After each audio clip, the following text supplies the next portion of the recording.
આધ્યાત્મ વિજ્ઞાન ઉપર સવારે ઘણી બધી વાતો થઈ, ઘણા પ્રશ્નોના ખુલાસા પણ થયા.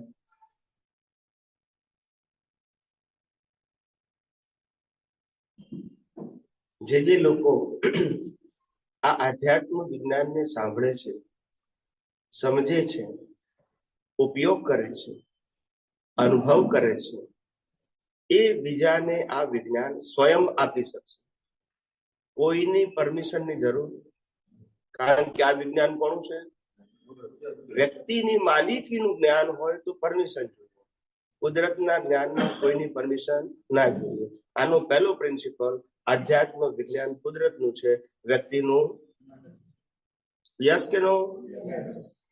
અને વ્યક્તિનું હશે તો પરમિશન, એની પરમિશન ના આપે તો યસ કે નો? આ બધું તમે સમજો. પેલા સિદ્ધાંત, આ બધી વસ્તુ દુનિયામાં, સમાજમાં ચાલે છે. તમને ખબર પડવી જોઈએ કે વ્યક્તિનું છે તો સનાતન નથી, ને સનાતન હોય તો વ્યક્તિનું. પછી તમને ખબર પડી જાય કે મારે ફોલો શું કરવું, વ્યક્તિનું કરવું કે સનાતન કરવું, એ તમારે નક્કી કરવાનું. બે વસ્તુ થશે આર્ટ્સ કોમર્સ સાથે. કોમર્સ કરવું હોય તો પછી આર્ટ્સમાં નહીં જવાનું, ખ્યાલ આવ્યો? અને સાયન્સમાં જવું તો કોમર્સમાં નહીં જવાનું. હાથી જવાય? તમે કન્ફ્યુઝ થાવ, સામે વાળા કન્ફ્યુઝ થાય. તમે કન્ફ્યુઝ એટલા માટે થશો કે તમે કોમર્સ અને સાયન્સ બંને હાથે ભણો. ભણાય કોઈ દિવસ?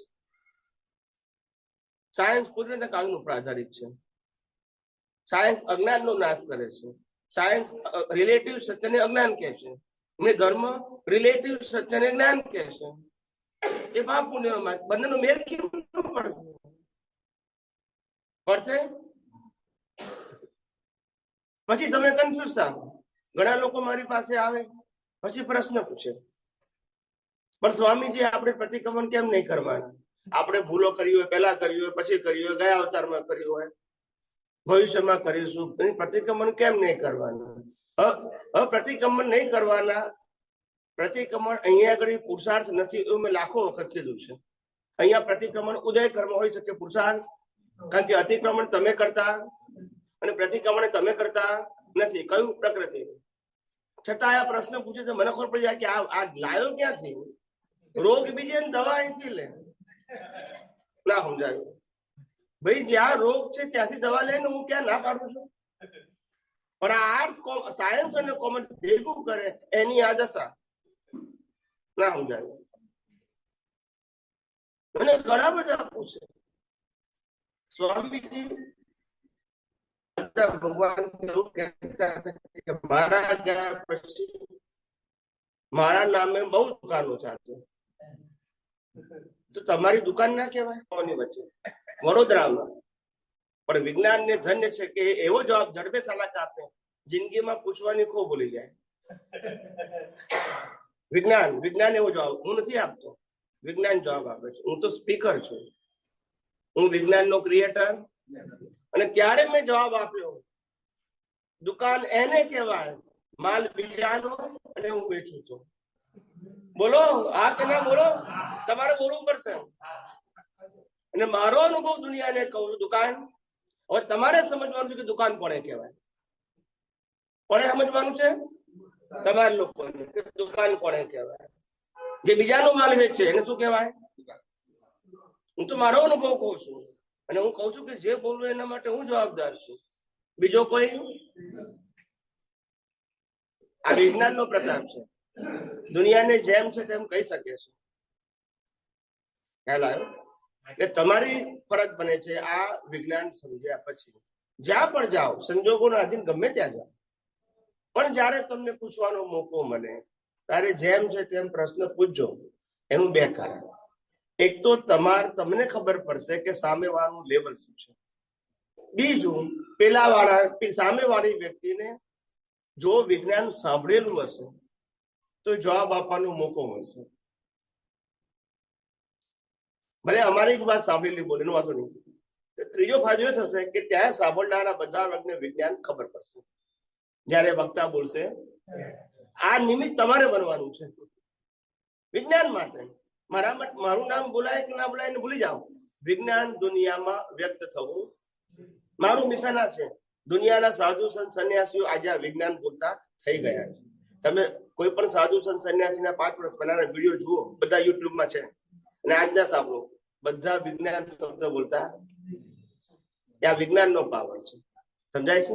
એમ તમારે પણ નાના નિમિત્ત બનવાનું છે કે સામેવાળી વ્યક્તિ વિજ્ઞાન કેમ બોલે, અને એ બોલશે તો તમારો જવાબ નહીં આવે. બધા શ્રોતાઓને પણ વિજ્ઞાનનો દ્રષ્ટિકોણ મળશે. મારું મિશન આટલું જ છે. મારું મિશન મારા મન વચન કાને જગત સમક્ષ પહોંચાડવાનું નથી. સમજાય છે? વસ્તુ નાની છે પણ બહુ મોટું કામ થઈ શકે એમ છે તમારા દ્વારા. અને આ રીતે તમે બધા પણ જગત કલ્યાણના શું બની શકો છો? હવે સમજી ગયા. જગત કલ્યાણ નિમિત્ત એટલે શું? આ દુનિયામાં સનાતન સત્ય સ્થાપિત થાય કોઈ પણ રીતે. લોકો રિલેટિવ સત્યથી ઉપર ઉઠે કોઈ પણ નિમિત્તે, અને સનાતન સત્ય સ્થાપિત થાય પછી ક્યારે તમારે બદલવું પડે. મેં રિલેટિવ સત્ય તો વ્યક્તિએ બદલાશે. યસ કે નો? પેલું કે રામને જ માનો, આ કે કૃષ્ણ જ માનો, પેલા કે મહાવીરને માનો, આ કે શિવને માનો, પેલા કે સ્વામિનારાયણ. આ જ થાય છે ને. રિલેટિવ સત્યમાં કોઈ ફાઇનલ જવાબ હોય ના હોય. પણ હું એમ જ કહું છું કે રામકૃષ્ણ મહાવીરમાં આત્મા હતું, એ જ આત્મા તમારામાં છે. માટે આત્માને માનો તો વાંધો શું છે? બોલતા નથી. આત્માને માનવા વાંધો છે? એમાં કોઈ ધર્મ સંપ્રદાય વ્યક્તિ આવે છે? લાખ અવતારે પણ તમારે આત્મા જ પરમાત્મા છે, આત્મા જ સર્વશક્તિમાન છે. એ લાખ અવતાર પછી પણ સ્વીકારવું, કારણ કે કયું સત્ય છે? મારું સત્ય. તમારે પૂર્ણ થવું હોય તો સનાતન સત્ય સ્વીકારવું, અને તમારે ફર્યા કરવું હોય તો સ્વીકારવાની જરૂર નથી. એટલે વિજ્ઞાન એકદમ ક્લિયર કટ છે. કેવું છે? હા બોલો.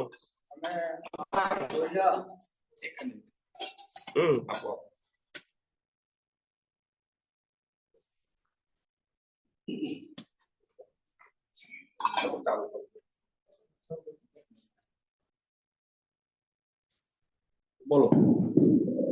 આ બોલ્યા સનાતન વિજ્ઞાન વિશે, આ મારું નથી. અને એ જે તમે જવાબદારી જે શબ્દ બોલ્યા ને, એ મહાત્માઓને આ વિજ્ઞાનમાં બહુ ઊંચો લઈ જાય એવી વાત છે. શબ્દમાં નહીં જઈ શકું, પણ અદભુત છે એટલું ખ્યાલ આવે. આત્માઓને આ મોટી બેનિફિટ છે આ વિજ્ઞાન તમે બોલ્યા, કારણ કે તમે જવાબદારી ઓપન કરી છે. જે કઈ હોય મારી જવાબદારી. હા, એટલે બોલું છું એ મારી જવાબદારી છે, પણ છે વિજ્ઞાન કોણ? કુદરત પણ ચોપડી વાળા શું કે છે કે ભાઈ આ ચોપડીમાં લખ્યું છે હું બોલું છું, બરાબર છે. જયારે હું શું કઉ છું કે કુદરત નું છે, પણ હું બોલું છું તો જવાબદાર હું છું, કારણ કે મારો અનુભવ કહું છું. ચોપડીનો અનુભવ, બીજા કોઈ વ્યક્તિનો અનુભવ નથી કહેતા. પેલાને ચોપડી વાળાને શું, તમે ગમે તે પ્રશ્ન પૂછશો, છેલ્લે જવાબનો એન્ડ ક્યાં આવશે? ભાઈ ચોપડી એમ લખ્યું છે, પતી ગઈ વાત. પછી તમે શું બોલશો? એન્ડ આવી ગયો. એન્ડ આવી ગયો ને સમજાય કે ના સમજાય? પણ આ તમે બોલ્યા પછી એવું લાગે કે અંદરની સુનિતા ખુલે આ વિજ્ઞાનને જાહેર કરવાનો, એનો કરવાનો ભાવ ઉત્કૃષ્ટ બને. આ તો જે વિજ્ઞાન રામકૃષ્ણ મહાવીરે અનુભવેલું એ વિજ્ઞાન તમને કહું છું, ચોપડીનું નથી કહેતો. બાકી પુસ્તકો વાંચીને તો પંડિત થવાય. શું થવાય? હા, એમાંથી ઘર ચાલે આપણું. જ્ઞાની પંડિત થવાથી ઘર તો ચાલે જ ને, જ્ઞાની ના થવાય. ડોંગરેજી મહારાજનું નામ સાંભળ્યું છે? એ કથા કરતા હતા.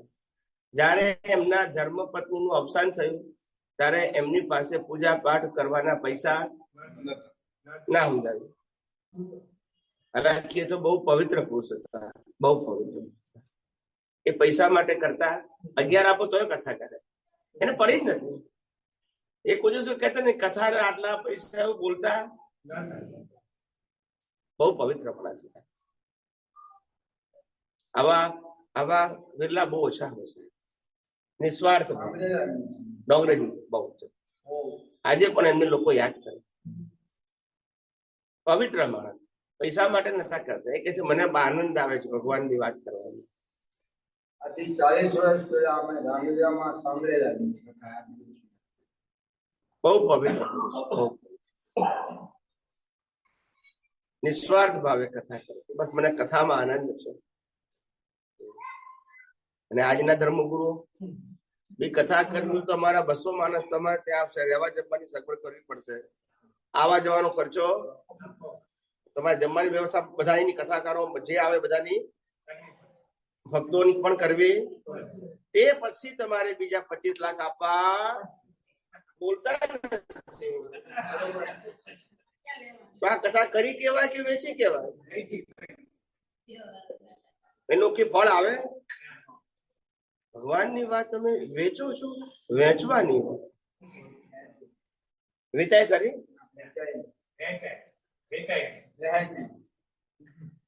બોલો.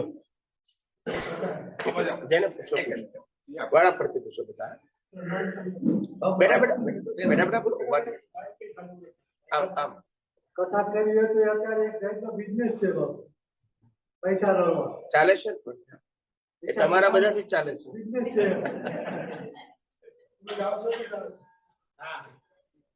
ના ના આપણે કઈ એવું નથી કહેતા કે તમે ના જાઓ, પણ સમજો જરા. એમ કે સૌના કર્મના ખેલ છે કે આપણે કોઈના ઉપર એલિગેશન નથી મૂકતા, પણ વાત સમજવાની જરૂર છે. વાત એટલા માટે સમજવો કે શ્રદ્ધા અને સિદ્ધાંતને સમજતા શીખો, ધર્મ અને આધ્યાત્મને સમજતા શીખો. ત્યારે 4 ગતિમાં ફરવાનો માર્ગ અને 4 ગતિ છૂટવાનો માર્ગ બંને એક. ધર્મ 4 ગતિથી ફરવાનો છે અને આધ્યાત્મ 4 ગતિથી, બંને માર્ગ એક ના હોય. એ સમજાવવું જોઈએ. સમજાતું નથી ને, કારણ કે પેલી વાત ગરેડમાં બેસી ગઈ છે. કેવી બેસી ગઈ? ગરેડમાં બેસી. સમજાય છે? અમારે જૈન આચાર્ય ભગવાન હતા,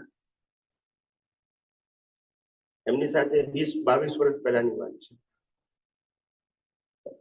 એમને કીધું કે અમે તો ભગવાન તીર્થંકર ભગવાનોને ભગવાન માનીએ છીએ અને એ અમારા માટે સર્વશ્રેષ્ઠ છે, પૂજનીય. ઠેર ઠેર એમની મૂર્તિઓ પણ હોય ને પૂજા પણ થાય છે. ત્યારે મેં કીધું કે તમે પૂજા કરો છો, મૂર્તિની સ્થાપના કરો છો, મંદિર બનાવો છો, એમાં કશું ખોટું નથી. એ ધર્મની પ્રભાવના છે. શું છે? ધર્મની પ્રભાવના છે. પ્રશ્ન એ નથી. પ્રશ્ન એ છે કે એક દિવસ તમારે સનાતન સત્ય સમજવું પડશે અને દુનિયાને બતાવવું પડશે કે 24 તીર્થંકર હતા, એનો જન્મ જીવન મૃત્યુ હતું, અને એમનો આત્મા હતો જેનો જન્મ જીવન મૃત્યુ નતું. એ મોક્ષે ગયા, તીર્થંકર મોક્ષે ના જાય. બોલતા નથી. હા કે ના? તો એક દિવસ તો સ્વીકારવું પડશે ને? નહીં સ્વીકારવું પડે? આ મારું સત્ય છે કે સનાતન છે? માનેલી વાતોથી દાડા નીકળે પણ વળે. આખી જિંદગી પરણ્યા પછી શ્રદ્ધા રાખે કાલે સુધરશે, કાલે સુધરશે, ઉપર જાય ત્યાં સુધી ના સુધરે. એ દાડા નીકળે ખરા, વળે. આખી જિંદગી નીકળી જાય છે લોકોની. હું તો આ જોઉં છું દુનિયામાં. ચાલે અમે આ માળા પહેરીએ છીએ. એક ભાઈએ પ્રશ્ન પૂછ્યો કે તમે સ્વામીજી માળા કેમ પહેરો છો? મેં કીધું માળા કોણ પહેરે? તમે તમારી રીતે વિચારીને જવાબ આપો કે માળા પહેરે કોણે? મેં કીધું જે માણસ એક્સપાયર થઈ જાય પછી માળા પહેરાઈએ છીએ. જો બોલતા નથી. યસ કે નો? જીવતાને પહેરાઈએ, આપણા બાપા જીવતાને પહેરાઈએ, ગયા પછી પહેરાય ને ફોટાને. મેં કહું આ પહેરાવને સતત યાદ દે ક્યાં લાવ્યો, ક્યાં મળતું છે. ચેતન અમે છીએ. આ ચેતન અને જે એક દિવસ બાળવાનું યસ કે નો? બસ આ સતત જાગતા રાખે છે. આ શોખનો વિષય લોકોની કેવી કેવી માન્યતા હોય છે, સમજાય છે? હા બોલ. જય સચિદાનંદ. જય સચિદાનંદ. આપ કહો છો એમ કે મન, વચન અને કર્મ એ કુદરતના નિયમ મુજબ ચાલે છે, કુદરતના કાનૂન મુજબ અને ચાલે છે. છે કુદરતના, અને છેલ્લે રહે છે કુદરત પાસે. તો સવાલ એ થાય છે કે શરૂઆતમાં આપ દેવી દેવતાઓ પાસે શક્તિઓ માંગો છો અને જગત કલ્યાણ કરવાની ભાવના પણ માંગો છો. તો આ કોના પાસે માંગો છો અને એના તરફથી આ શક્તિઓ પ્રાપ્ત થાય છે કે કેમ? બરાબર. અને પછી એ શક્તિઓ ક્રિએટિવ બને છે ખરી? હા, પહેલી વસ્તુ એ બધા ધ્યાનથી સાંભળજો. એક મહાત્માએ હમણાં જ મને લાગે છે કાવીઠામાં પ્રશ્ન પૂછ્યો, વડોદરામાં એક મહાત્માએ હમણાંની વાત કરું છું, ગયા અઠવાડિયે 10 દિવસ થયા છે, પ્રશ્ન પૂછ્યો તમારા પ્રશ્નની નજીકનો પ્રશ્ન, પણ એમાં જવાબ આવી જશે. એટલે એમને શું પ્રશ્ન પૂછ્યો એ કહું છું કે તમે આ ત્રિમંત્ર બોલાવો છો, નમસ્કાર વિધિ બોલાવો છો, એને રિચ્યુઅલ્સ કહેવાય કે નહીં? સમજાય છે ને? કારણ કે આપણા વિજ્ઞાનમાં રિચ્યુઅલ્સ હોતી નથી. તો તમે જે બોલો છો અને અમને બધાને બોલાવો છો એ રિચ્યુઅલ્સ કહેવાય કે નહીં? આવો પ્રશ્ન પૂછો જાહેરમાં. હા, ખાનગીમાં નહીં. રિચ્યુઅલ્સ એટલે ક્રિયાકાંડ. આ ત્રિમંત્ર, નમસ્કાર વિધિ, નવ કલમ, આ બધું બોલે રિચ્યુઅલ્સ કહેવાય. પૂજા પાઠ આરતી બધું રિચ્યુઅલ્સ કહેવાય. રિચ્યુઅલ્સ એટલે ક્રિયાકાંડ, અને ગુજરાતીમાં ક્રિયાકાંડ કહેવાય. દરેક ધર્મના અલગ અલગ હોય. યસ કે નો? એટલે મને કીધું કે આને રિચ્યુઅલ્સ કહેવાય કે નહીં?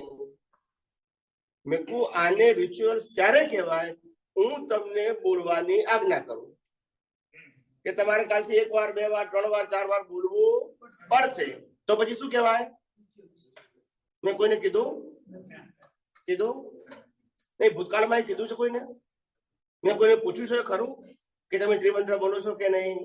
કોઈને પૂછ્યું મેં? હું કહું બોલવાનું તો રિચ્યુઅલ્સ, નહીં તો પછી કે તો શું કહેવાય? મેં કહું મારો ઉદય કર્મ ને તમારો ઉદય કર્મ. બોલતા નથી. મન વચન કાયની અવસ્થા માત્ર. યસ કે નો? આ સિદ્ધાંતની વાત કરું છું કે સગવડિયા વાત કરું છું? મારી બધી વાતો કેવી હશે? મારો વ્યૂ પોઈન્ટ નહીં હોય, સનાતન હશે. એટલે ચોખ્ખું જ કીધું. પછી કીધું તમારો પ્રશ્ન અંદર ઉમેરી લઉં મેં કે આનાથી ફાયદો શું થાય, એટલે એનો લાભ થાય કે નહીં એમ તમે પૂછ્યું.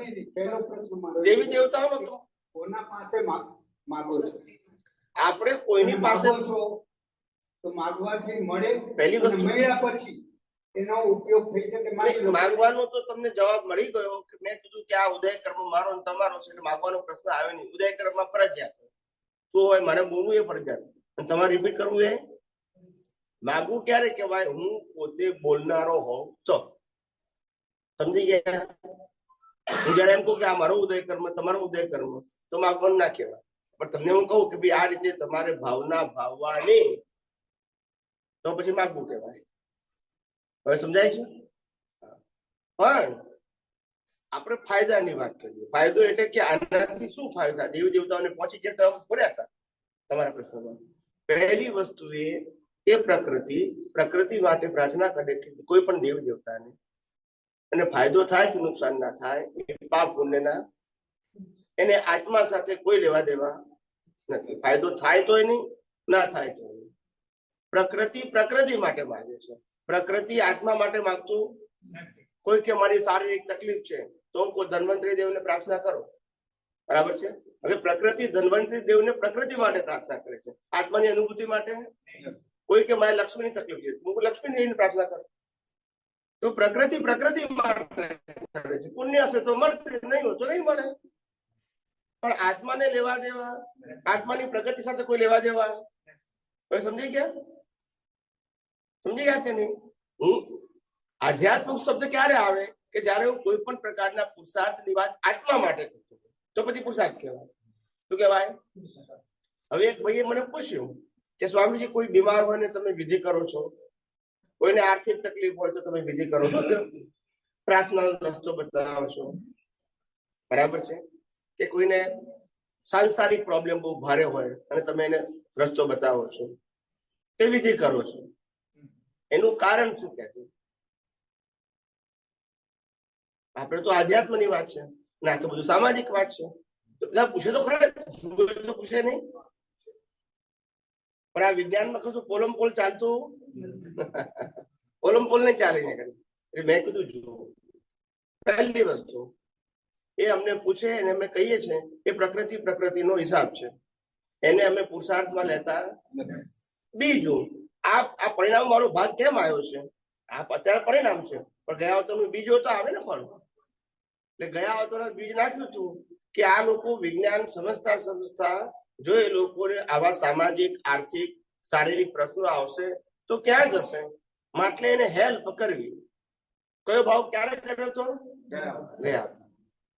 તે વખતે સમજ શું હતી કે જો હું હેલ્પ નહીં કરું, આત્માની જ વાત કરીશ, આમાં હેલ્પ નહીં કરું તો એ ભૂત બુઆ પાસે, જ્યોતિષ પાસે જશે. બોલતા નથી, યસ કે નો? પણ એને આત્મા અને આત્માના પુરુષાર્થ સાથે જોડવાનું લેવા દેવા જ નથી. ટોટલ રિલેટિવ સત્ય. ને હું ચોખ્ખું કહું છું કે પરિણામ આવશે કે નહીં આવે એની કોઈ ખાતરી આપતું નથી. આ એક પ્રયોગ છે. સફળતા નિષ્ફળતા એ તમારા પાપ પુણ્ય ઉપર, મારી કોઈ કૃપા આશીર્વાદની વાત કરશો નહીં. સમજાય છે? ક્લિયર કટ કહેવાનું. જે કોઈને ભ્રમણામાં રાખવાના. વિજ્ઞાન એટલે જેમ છે તેમ. નહીં તો લાઈનો લાગે અહીંયા. હા, છે. હા, આપણો એ ધંધો નથી, એ આપણો માર્ગ જ નથી. દરેક બાબતમાં ક્લેરિટી જોઈએ. શું જોઈએ? અને ખુલ્લે આમ કહેવાનું, ઓન રેકોર્ડ બોલવાનું. કોઈને કાનમાં ખાનગી નહીં કહેવાનું. ખાનગીમાં જુદું, બહાર જુદું એવું કરીએ એવું હોય. જે પૂછો એનો જવાબ ઓન ધ સ્પોટ ને ઓન રેકોર્ડ આવે. કેવો આવે? અને કોઈ પણ વ્યક્તિના પ્રશ્નનો જવાબ ટાળવાનો નહીં. ટાળે એને કે જે જવાબ આપી શકતો.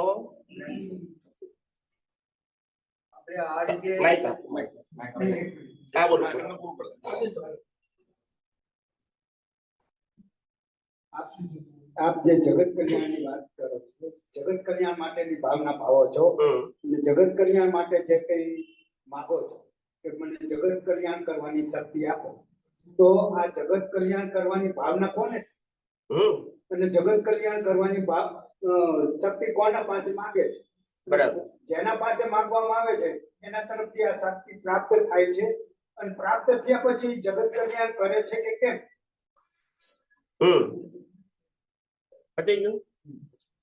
પહેલી વસ્તુ એ જગત કલ્યાણ એટલે શું પહેલા સમજો. જગત કલ્યાણ એટલે બધા મોક્ષે જાય એવું જરૂરી નથી. પણ મુક્તિના માર્ગમાં કોઈ શરૂઆત ના કરી હોય તો પહેલા ધોરણમાં આવે, શરૂઆત કરી હોય તો બીજા ધોરણમાં જાય, બીજા વાળો ત્રીજા ધોરણમાં જાય, ત્રીજા વાળો ચોથા ધોરણમાં જાય, એમ અપગ્રેડ થયા કરે મુક્તિના માર્ગમાં. એનું નામ જગત કલ્યાણ. અવતાર ભલે 50-100 અવતાર પછી જાય, પણ સનાતન માર્ગ ઉપર તો આવે. મોક્ષે જાય કે નહીં એનો પ્રશ્ન નથી, પણ મુક્તિના માર્ગ ઉપર તો આવે. પણ માર્ગ ઉપર નથી તો ક્યારે ઠેકાણું પડશે? પાપ પુણ્યના માર્ગમાંથી લાખો અવતારે મુક્તિ મળવી શક્ય નથી. બરાબર કે નહીં? એટલે માર્ગ ઉપર તો આવે, એને હું જગત કલ્યાણ કહું છું. જગત કલ્યાણ એટલે તમે આ વિજ્ઞાન સમજ્યા આવતા નેક્સ્ટ પર્ટમાં મૂકી જશો એવી કાલ્પનિક વાતો. એક જવાબ એક સ્ટેપ બાય સ્ટેપ જવાબ બધાને. એટલે આ જગત કલ્યાણની વ્યાખ્યા. હવે જગત કલ્યાણની ભાવના અમે કરીએ છીએ, એના પ્રશ્નો છે. અમારો જગત કલ્યાણનો ભાવ ગયા અવતારનો છે અને આ અવતારમાં પણ લાઈવ જ છે. ગયા અવતારનું અત્યારે બોલીએ છીએ ઉદય કર્મ છે, પણ સાથે અમે જોડાયા છે. શું કીધું? આજે અમે જગત કલ્યાણના ભાવમાં એટેચ છીએ, ડિટેચ નથી. કેમ? કારણ કે અમારો ભાવ છે કે અમે જે પામ્યા એ પામે. આની આવતા ભાવમાં અમારો આ જ માર્ગ રહેશે અને આ જ પ્રક્રિયા રહેશે અમારી લોક કલ્યાણની. સમજાય છે? એટલે એમાં અમે એટેચ છીએ. કેવા છે? અત્યારે બોલીએ છીએ તો ઉદય કર્મ છે, પણ સાથે એટેચ થઈને બોલીએ છીએ કે જે બોલીએ છીએ એવું જ અમે પાછું નેક્સ્ટ બર્થમાં પણ ઈચ્છીએ છીએ. આવું જ થવું જોઈએ એમ. એટલે બીજ પડે પાછું. શું કીધું? અત્યારે બોલું છે પરિણામ છે, પણ એટેચ થવું છું નવું બીજ પણ એ જ પડે છે, જેનું ફળ પાછું બરાબર છે. નંબર 2. નંબર 3, જગત કલ્યાણ કરવું એ વસ્તુ કમ્પલસરી કે ફોર્સ ના હોવી જોઈએ. જગત કલ્યાણ નો મતલબ રામે જે કહેવું તો કહી દીધું, કૃષ્ણ ભગવાને જે કહેવું તો કહી દીધું, મહાવીરે કહેવું તો કહી દીધું, પતી ગયું. હવે જેને પામવું હોય તે ફોલો કરે, ના પામવું હોય તો. પણ જગત કલ્યાણ નો માર્ગ કમ્પલસરી. અને જે માર્ગમાં ભય છે તે માર્ગ મુક્તિનો ના હોઈ શકે. ભય ખબર છે? જ્યાં ભીખ અને ભય છે એ મુક્તિનો માર્ગ હોય જ નહીં, કોઈ પણ એંગલ થી ના. જ્યાં ભીખ અને ભય સમાપ્ત થાય એ મુક્તિનો માર્ગ. શું થવા જોઈએ? સમાપ્ત. કારણ કે ભીખ અને ભય સમાપ્ત એટલા માટે થવા જોઈએ કે અનુભવ આત્માનો કરવાનો છે, જે ચેતન અવિનાશી અનંત શક્તિ વાળો છે એને બનાવવાનો. પછી ભીખ છે એની ભય છે એનું મરણ નથી, બોલતા નથી. એને કશું મેળવવાનું માટે ભીખ નથી. એનો ક્યારે અંત આવવાનો? એની કઈ એક શક્તિ ઓછી થવાની માટે ભીખ અને ભય છે ત્યાં સુધી તમે મુક્તિનો માર્ગ સમજ્યા. ધર્મનો માર્ગ. ધર્મમાં ભય હોય. શેમાં હોય? મુક્તિના માર્ગમાં ભય નિર્ભય માર્ગ છે. અને અમે વારંવાર કહીએ છીએ કે અમે જે વિજ્ઞાન બોલીએ છીએ એ વિજ્ઞાન અમારી બાલિકીનું છે, અથવા તમારે સાંભળ્યું એટલે પાળવું જ પડશે, અનુસરવું જ પડશે. એ અમારો વિષય. અમે તો તમે પ્રશ્ન પૂછ્યો એનો ખુલાસો તમને સમજાય એ ભાષામાં આપી દીધો. અમારી જવાબદારી પતી ગઈ. હવે તમે એને ફોલો કરો કે ના કરો એ અમારો વિષય જ નથી. એટલે પેલા કીધું કે અમે ગુરુ શિષ્ય કરતા પતી ગયું. ગુરુ શિષ્ય હોય તો જવાબદારી લેવી પડે. યસ કે નો? રામકૃષ્ણ પણ કોઈના ગુરુ હતા? કોઈ શિષ્ય બનાયા? બોલતા નથી.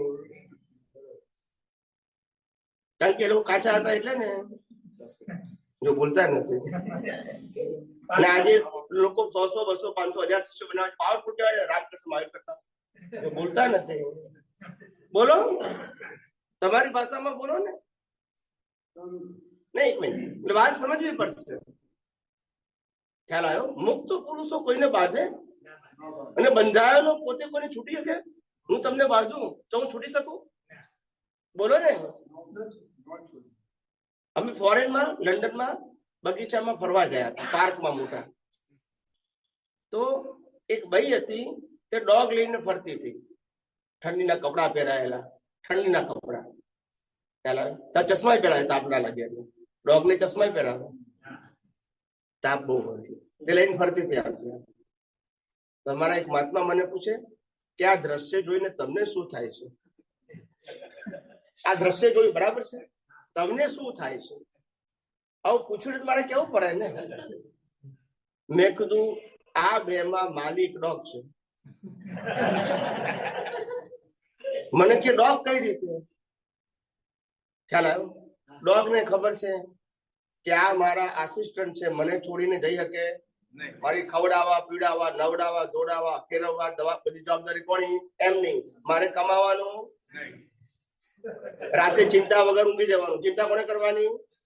તું બોલતા નથી તો માલિક કોણ? એમને એવું લાગે કે હું કૂતરાને દોરું છું. કૂતરો એવું કે છે કે હું કહું એમ ચાલે, એ મને છોડી શકે? જવાબદાર છે, મારી જવાબદારી લીધી છે. યસ કે નો? મને રાખ્યો ત્યારથી હું એક્સપાયર થઈ ગયું ત્યાં સુધી બે જવાબદારી કોની છે? એની છે. મારી કોઈ જવાબદારી નહીં. જો બોલતા નથી તો માલિક કોણ? સમજાયું? ડોગની શું જવાબદારી? કઈ નહીં. બોલો.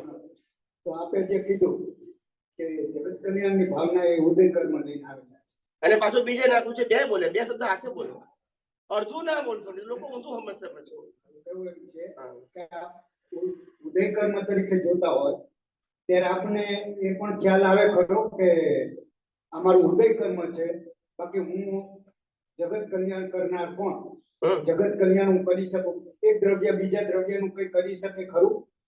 અને જો કરી શકતું હોય તો સામેનાનું કોઈ પણ દુઃખ દર્દ દૂર થઈ શકે ખરું?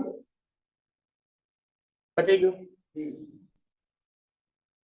એટલું તો તમારે કબૂલ કરવું પડશે કે અત્યાર સુધી તમે જે પ્રશ્ન પૂછ્યો એનો જવાબ કોઈ તમને આપી શક્યો નથી, એ કબૂલ કરવું પડશે.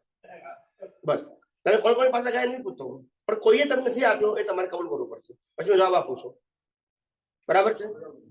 અહીંયાથી મળ્યો તો ફેરથી તમને શોખ માટે પૂછ્યો એવો પ્રશ્ન પૂછશો, તમને ના મળ્યો હોય એ જ પૂછજો. તમને જવાબ મળી ગયા હોય એ પ્રશ્ન પૂછશો. ખ્યાલ આવી ગયો ને? હું બધા પ્રશ્નો જવાબ આપવા તૈયાર છું, પણ જે જવાબ મળી નથી ગયો એ જ પૂછજો. સ્વામીજી, આપ પ્રથમ જ્યારે બોલો છો ત્યારે જ મેં પકડ્યું કે નહીં, એટલે આ સવાલ જ અત્યારે ઉઠેલો છે અને અત્યારે જ હું કરું છું. એક દ્રવ્ય અને બે દ્રવ્યની વાત હજારો વર્ષોથી ચાલે છે, એ હું જાણું છું. બરાબર છે? એટલે આજે ઉઠી એવું ના બોલશો. હું તમને રેકોર્ડ બધા કેટલા લોકોના પ્રશ્ન પૂછેલા છે, યુટ્યુબમાં બધાના રેકોર્ડ છે. એટલે તમે કોઈ વાતનું એ ના કરશો. હું બધા વસ્તુના પુરાવા સાથે બોલું છું. ખ્યાલ આવ્યો? એક દ્રવ્ય બીજા દ્રવ્ય, આ પ્રશ્નો હજારો વાત ચર્ચાઈ ચૂકેલા છે. જૈન ધર્મમાં ચર્ચાયા છે, દાદા ભગવાનમાં ચર્ચાયા છે. નવા પ્રશ્નો નથી. પણ હું એટલું પૂછું, હું જવાબ એવો આપી ઝડપે સલાહ, પણ કબૂલ કરો કે અત્યાર સુધી મને કોઈ જગ્યાથી મળ્યો નથી. આટલું કહું છું. જવાબ બધું તૈયાર જ છું ને. આ ચોક્કસ વાત છે, હું એટલું કહું છું. ચોક્કસ વાત છે. હું એમ કહું છું કે ભાઈ જો જગત કલ્યાણ કરવાની મારી ભાવના હોય તો હું તો એવું માનું છું કે મારાથી જગત કલ્યાણ ગમે એટલી ભાવના ભાવું છતાં મારાથી જગત કલ્યાણ થઈ શકે નહીં. બરાબર? મારા ઉદય કર્મ માનો હોય તો એ તો બરાબર. એટલે આવ્યું તો આવ્યું ને પાછું. એનીવે, એટલે તમને સમજાવો. પેલા એક દ્રવ્ય બે દ્રવ્યની વાત કહી દઉં, પછી ઉદય કર્મની વાત કરું. મહાવીરે લોકોનું કલ્યાણ કરે છે, એ બી ઉદય કર્મ જ છે. એમની સ્વતંત્રતા, દાદા ભગવાને જેને જ્ઞાન આપ્યું એ ઉદય કર્મ હતો. એમની સ્વતંત્રતા, કૃષ્ણ ભગવાને ગીતા બોલ્યા એ ઉદય કર્મ હતો. એમની સ્વતંત્રતા સમજાય છે? એટલે ઉદય કર્મ એ નવો જવાબ. યસ કે નો? હવે વાત કરીએ એક દ્રવ્ય બે દ્રવ્ય. પહેલી વસ્તુ એ કે આ અત્યાર સુધી જૈનિઝમ હોય કે નોન જૈનિઝમ, દાદા ભગવાન વાળા હોય કે શ્રીમદ રાજચંદ્ર વાળા હોય, જ્યાં એક દ્રવ્ય બે દ્રવ્યની વાત થાય છે એની વાત કરીએ. બીજા અન્ય ધર્મોમાં તો છે નહીં, પણ જૈનિઝમમાં છે, દાદા ભગવાનમાં છે, શ્રીમદ રાજચંદ્ર, ક્યારેક કાંજી સ્વામીમાં પણ આવે છે. આ બધી વાતો આવે છે. હું બધા ધર્મોમાં ઊંડો ઉતરેલો છું. સમજી ગયા? સમય સાર ઉપર પ્રવચન આપેલા છે અને શ્રીમદ રાજચંદ્રની આત્મસિદ્ધિ પણ એક્સપ્લેન કરેલી. ગીતા વેદાંત બધું જ પણ વાંચેલું છે અને સમજાયેલું છે દુનિયાનું પણ. અને દાદા ભગવાનનો સત્સંગ પણ મેં 15-20 વર્ષ કરેલો છે. દાદા ભગવાનની જ વાતો, અક્રમ વિજ્ઞાનની, આધ્યાત્મ વિજ્ઞાનની. સમજાય છે? ગીતા ઉપર એ વાતો કરી છે, વેદાંત ઉપર એ કરી છે. દુનિયાના 33 ધર્મના ગ્રંથોનો અભ્યાસ 9 વર્ષથી 16 વર્ષની ઉંમરમાં કરી નાખેલો. કેટલી ઉંમર? 9 સમજી ગયા? એટલે શાસ્ત્રના જવાબો સાથે મારે કોઈ લેવા દેવા એ બધા સબ્જેક્ટથી હું બિયોન્ડ ખ્યાલ આવી ગયો ને, એનાથી ઘણો ઉપર ચાલ્યો ગયો છું. એ મારા વિષયો હવે નથી રહ્યા. એટલે હું કોઈને પૂછું કે જે કઈ પ્રશ્ન પૂછો એ સિદ્ધાંત પૂછજો, શાસ્ત્રોક્ત ના પૂછો. એક મિનિટ, એનો જવાબ બાકી છે, એનો જવાબ બાકી છે, પ્લીઝ. આ તમને એટલા માટે પૂછું તમને ખબર પડવી જોઈએ. આ બધા જવાબ પણ મેં ભૂતકાળમાં જે રેગ્યુલર સત્સંગ સાંભળતા હશે, ક્યારેક કોઈએ મને પૂછ્યો હશે તો આપેલા હશે. મારા માટે જવાબ ન હોય ને, જવાબ તો મારો 2 લીટીનો છે, પણ તમને આ ભૂમિકા કહું છું. મારો 2 લીટીમાં જવાબ છે. એમના પ્રશ્ન જવાબ 2 લીટીમાં છે. પહેલી વસ્તુ એ કે એક દ્રવ્ય બીજા દ્રવ્યને હેલ્પ ના કરી શકે, એ વાત સાચી છે. શું છે? બરાબર છે. પણ દ્રવ્ય કોને કહેવાય એ પેલા સમજવું પડશે. ખ્યાલ આવ્યો? ચેતન દ્રવ્ય, જળ દ્રવ્ય, કરેક્ટ, અને બાકીના 4 દ્રવ્ય જે આપણે સવારે વર્ણન કરેલા 6. બરાબર છે. હવે ચેતન જળને અને જળ ચેતનને ના કરી શકે. 2 દ્રવ્ય થયા. પણ જળ જળને કરી શકે. એક જ દ્રવ્ય છે. આ બોડી ને આ બોડી બે દ્રવ્ય કે એક દ્રવ્ય કહેવાય? 1000 બોડી હોય તો બે દ્રવ્ય કે એક જ કહેવાય? લાખો બોડી હોય તો એક દ્રવ્ય કે બે દ્રવ્ય કહેવાય? આત્મા બોડી આત્માને કરે તો બે દ્રવ્ય, અથવા આત્મા બોડીને કરે તો, પણ બોડી બોડીને કરે તો એક બોડી લાખો બોડીને કરે તો બે દ્રવ્ય. આ જવાબ હું આપી ચૂકેલો નવો નથી. ખ્યાલ આવી ગયો? શાંતિથી સંશોધન કરજો. પછી અત્યાર સુધી તમે જે માનતા હોય તે, જે સમજતા હોય અથવા તમને જે સમજાયું હોય તે, કે નહીં મને નો વાંધો. આપ કરજો, કોઈ પણ જાતના પ્રેજ્યુડાઇઝ વગર જવાબ આપજો. હું આ પ્રશ્ન આપને આગળ કરેલો જ છે. મને સંતોષ નથી થયો એટલે મેં આજે ફરી પાછો કર્યો. બીજા કોઈ ના કરે સંતાની છો છો એટલે હું સમજી શકું છું. પણ મને હજી સંતોષ નથી થતો. જ્યાં સુધી હું સંતોષ નથી થતો ત્યાં સુધી ઉભો પ્રશ્ન રહે છે. એટલા માટે કહું છું. આપણે જો એક વસ્તુ બાબત કે જગત કલ્યાણની ભાવના ભાવવા પહેલા પેલો એક શબ્દનો કલ્યાણ કરી શકીએ આપણે એટલું જ માનું. પહેલા જો તમે બીજા સબ્જેક્ટમાં ના જાઓ. પહેલો ક્વેશ્ચન પૂરો કરો, પછી બીજાની વાત કરું છું. બીજાનો જવાબ મેં અડધો તમને આપી દીધો છે, બરાબર છે? પણ પહેલા એક દ્રવ્ય બે દ્રવ્યનો સોલ્વ કરો. પહેલા એ થઈ ગયો, પછી હું આગળ વધું. બસ તો પછી એમ કહો ને, તમે પહેલા શું બોલ્યા કે હજુ મને મૂંઝવણ છે, બોલ્યા કે નહીં? મેં જવાબ આપ્યો એને પેક કરીને એમને. તેમ કોઈક મારો આ પતી ગયો, હવે આ બીજાનો જવાબ આપો તો હું આપવા તૈયાર છું. પહેલા ક્લિયર તો એ એક્સેપ્ટ તો કરો, ક્લિયર થઈ ગયો. પછી બીજો પ્રશ્ન કે જગત કલ્યાણ કરી શકાય છે? એક વ્યક્તિ બીજાનું જગત કલ્યાણ કરી શકે છે? એની પર મેં વ્યાખ્યા આપી છે, જે હમણાં અડધી તો હું બોલી ગયો. અડધી વ્યાખ્યા બોલી ગયો કે જગત કલ્યાણ એટલે શું? જે માર્ગ ઉપર ના હોય એને માર્ગ ઉપર લાવો, બરાબર છે? અને જે માર્ગ ઉપર હોય એને આગળ લઈ જવું. બીજા વાળાને ત્રીજામાં, ત્રીજા વાળાને ચોથામાં, ચોથા વાળાને પાંચમાં. આ જગત કલ્યાણનો માર્ગ છે, એમાં આપણે નિમિત્ત બનીએ છીએ. હવે જગત કલ્યાણ કરવું એટલે શું? સિદ્ધાંત કહી દો. જગત કલ્યાણ કરવું એટલે શું? તો કીધું કે જગત કલ્યાણ કરવું એ ક્રિયા નથી. શું નથી? ઉદય છે પણ ક્રિયા નથી. દાખલો આપીશ, સમજાશ તને. અને મેં દાખલા આપેલા. આ બધી વાતમાં એક વાત નવી નથી. જેને સાંભળ્યું હશે કે છે કે આ મેં સાંભળ્યું છે. દાખલા તરીકે ગુલાબનો છોડ, બરાબર છે? હું ગુલાબનો છોડ થઈ ગયો. હવે મારી પાસે કોઈ આવે તો એને સુગંધી આપવી પડે કે મળી જાય? તો મારે કહેવાય કે હું સુગંધી આપું છું? જો બોલતા નથી કહેવાય, પણ એને મળે છે ને. પણ એ શું કહે છે? મને ગુલાબમાંથી સુગંધી મળે. તો ગુલાબ નથી કે તો મેં આપ્યું, મારી પાસે આવ્યો એટલે મળી ગઈ. એમ જગત કલ્યાણની વ્યાખ્યા મેં કીધું છે, જે કલ્યાણ સ્વરૂપ થયો હોય એની પાસે જાઓ એટલે તમારું કલ્યાણ થવામાં એ કરે. કારણ પણ એ કલ્યાણ સ્વરૂપ થયેલો હોવો, શું થયેલો હોવો જોઈએ? પછી કરવાનું ના હોય, થઈ જાય. ખ્યાલ આવ્યો? એની હાજરી જ કામ કરે. એની હાજરી જ કામ કરે. તમારા બધા જ પ્રકારના પ્રશ્નો શું થઈ જાય? સોલ્વ થઈ જાય. અત્યારે ભારત વર્ષમાં અને વિદેશોમાં લાખો વ્યક્તિ એવા છે કે જે તમને ઓન રેકોર્ડ કબૂલ કરે કે અમને એક પણ પ્રશ્ન અસમાધાન વાળો અમારા જીવનમાં સામાજિક, ધાર્મિક, આધ્યાત્મિક બચ્યો નથી એનું સમાધાન ના મળી જાય. જિંદગીમાં પઝલ હોય, સફરિંગ હોય, ભોગવટો છે, પણ અમને કોઈ પ્રશ્ન એવો નથી કે જેનું અમારી પાસે સમાધાન નથી. મુશ્કેલીઓ આવે છે, સહન કરવાનું આવે છે, બુદ્ધિને અહંકાર ના સ્વીકારે એવું પણ બને છે. પણ અમને ખબર છે કે આ કુદરતી રચના છે અને કુદરતી કાનૂનની ઉપર કોઈ જઈ શકતું એટલે છેલ્લે તેમ જ કહે છે કે એ પણ ગુનેગાર. એક જ વ્યક્તિએ 10 વખત અપમાન કર્યું ત્યારે અહંકાર ની બુદ્ધિ એક્સેપ્ટ નથી કરતી. પહેલા કે આ મારા જાણી જોઈને કરે છે, ઈરાદાપૂર્વક કરે છે એવું જ લાગે. એક જ વ્યક્તિ 10 વખત તમારું અપમાન કરે અલગ અલગ સમયે, તમને લાગે ના લાગે કે આ મારા જાણી જોઈને કરે છે, ઈરાદાપૂર્વક કરે એવું લાગે?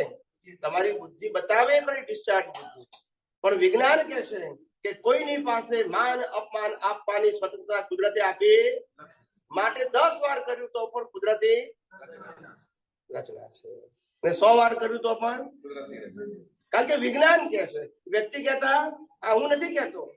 કુદરતનો કાનૂન છે, જેને સજા હોય એ નિર્દોષ ના હોય, અને જે નિર્દોષ હોય એને સજા ના હોય. બાકી સજા થઈ હોય અને નિર્દોષ હોય એવું બને નહીં.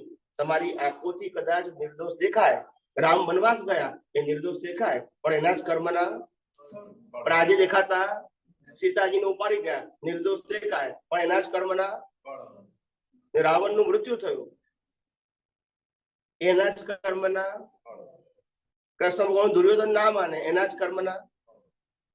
એટલે દેખીતું આપણને ખબર ના પડે કે આમાં તો કઈ ગુનો કર્યો જ નથી એને. રામે શું ગુનો કર્યો હતો? પણ એમને ફળ આવ્યું, પણ બીજ ગયા અવતારનું ફળ. હવે આપણી આ આંખોથી એ દેખાય એટલે આપણને નિર્દોષ લાગે, પણ કુદરતનો કાનૂન છે નિર્દોષ ને સજા. અને જેને સજા હોય નિર્દોષ દેખીતી રીતે નિર્દોષ હોઈ શકે, પણ સજા છે એટલે ગુનો કર્યો જ હોય. પણ એ ક્યારે કર્યો તો? ફળ ક્યારે મળ્યું? આપણી પાસે એ જોવાની દ્રષ્ટિ નથી. એટલે અમારે વિજ્ઞાનથી તમને સમજાવવું પડે છે. સમજાય છે? નિર્દોષ ને સજા હોય જ નહીં કોઈ દિવસ, અને જેને સજા હોય એ નિર્દોષ પણ.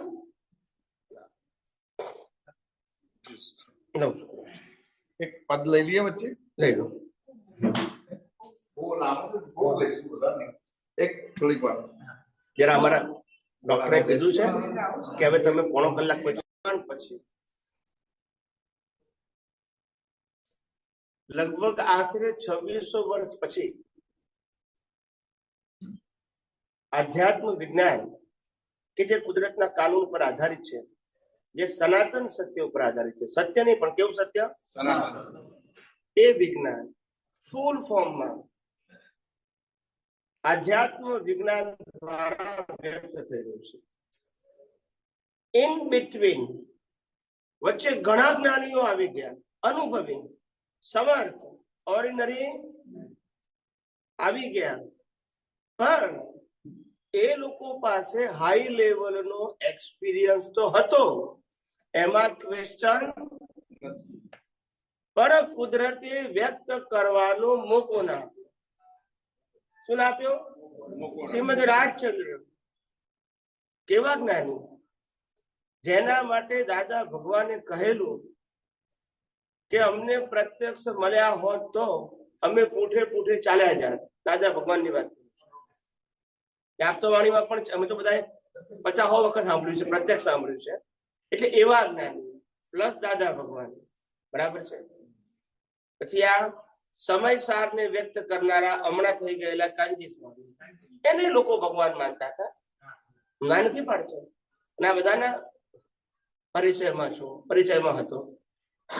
કહેવાનો મતલબ મારો એમ છે કે એવા સમર્થ પુરુષો પાક્યા કે જેને આ વિજ્ઞાનનો અનુભવ કર્યો, પણ એ કાળ એવો હતો. કાળ દાદા ભગવાને પણ કહેલું કે અત્યારે આ વિજ્ઞાનની વાત કરશો તો વિસ્ફોટ થશે. આ એમના શબ્દો કહું છું. ઇવન તો ત્રિમંત્રો પણ બહાર બોલવાની ના પાડી. ત્રિમંત્ર બહાર ના બોલશો, ઝઘડા થશે. હું દાદા ભગવાનની વાત કરું છું. આવી સ્થિતિ હતી, વિચાર કરો. એટલે હું કઉ છું કે વ્યક્ત કરવાનો મોકો ના મળ્યો. તો ના મળ્યો. એવું નતું કે પણ વિજ્ઞાન નતું, વિજ્ઞાન તો હતું, અનુભવ હતો. પણ એટલું ધ્યાન રાખવાનું, તમને ગમે એટલો અનુભવ, કેવળ જ્ઞાન થઈ ગયું હોય તો પણ તમે વ્યક્ત ના કરી શકો જો હિસાબ ના હોય તો.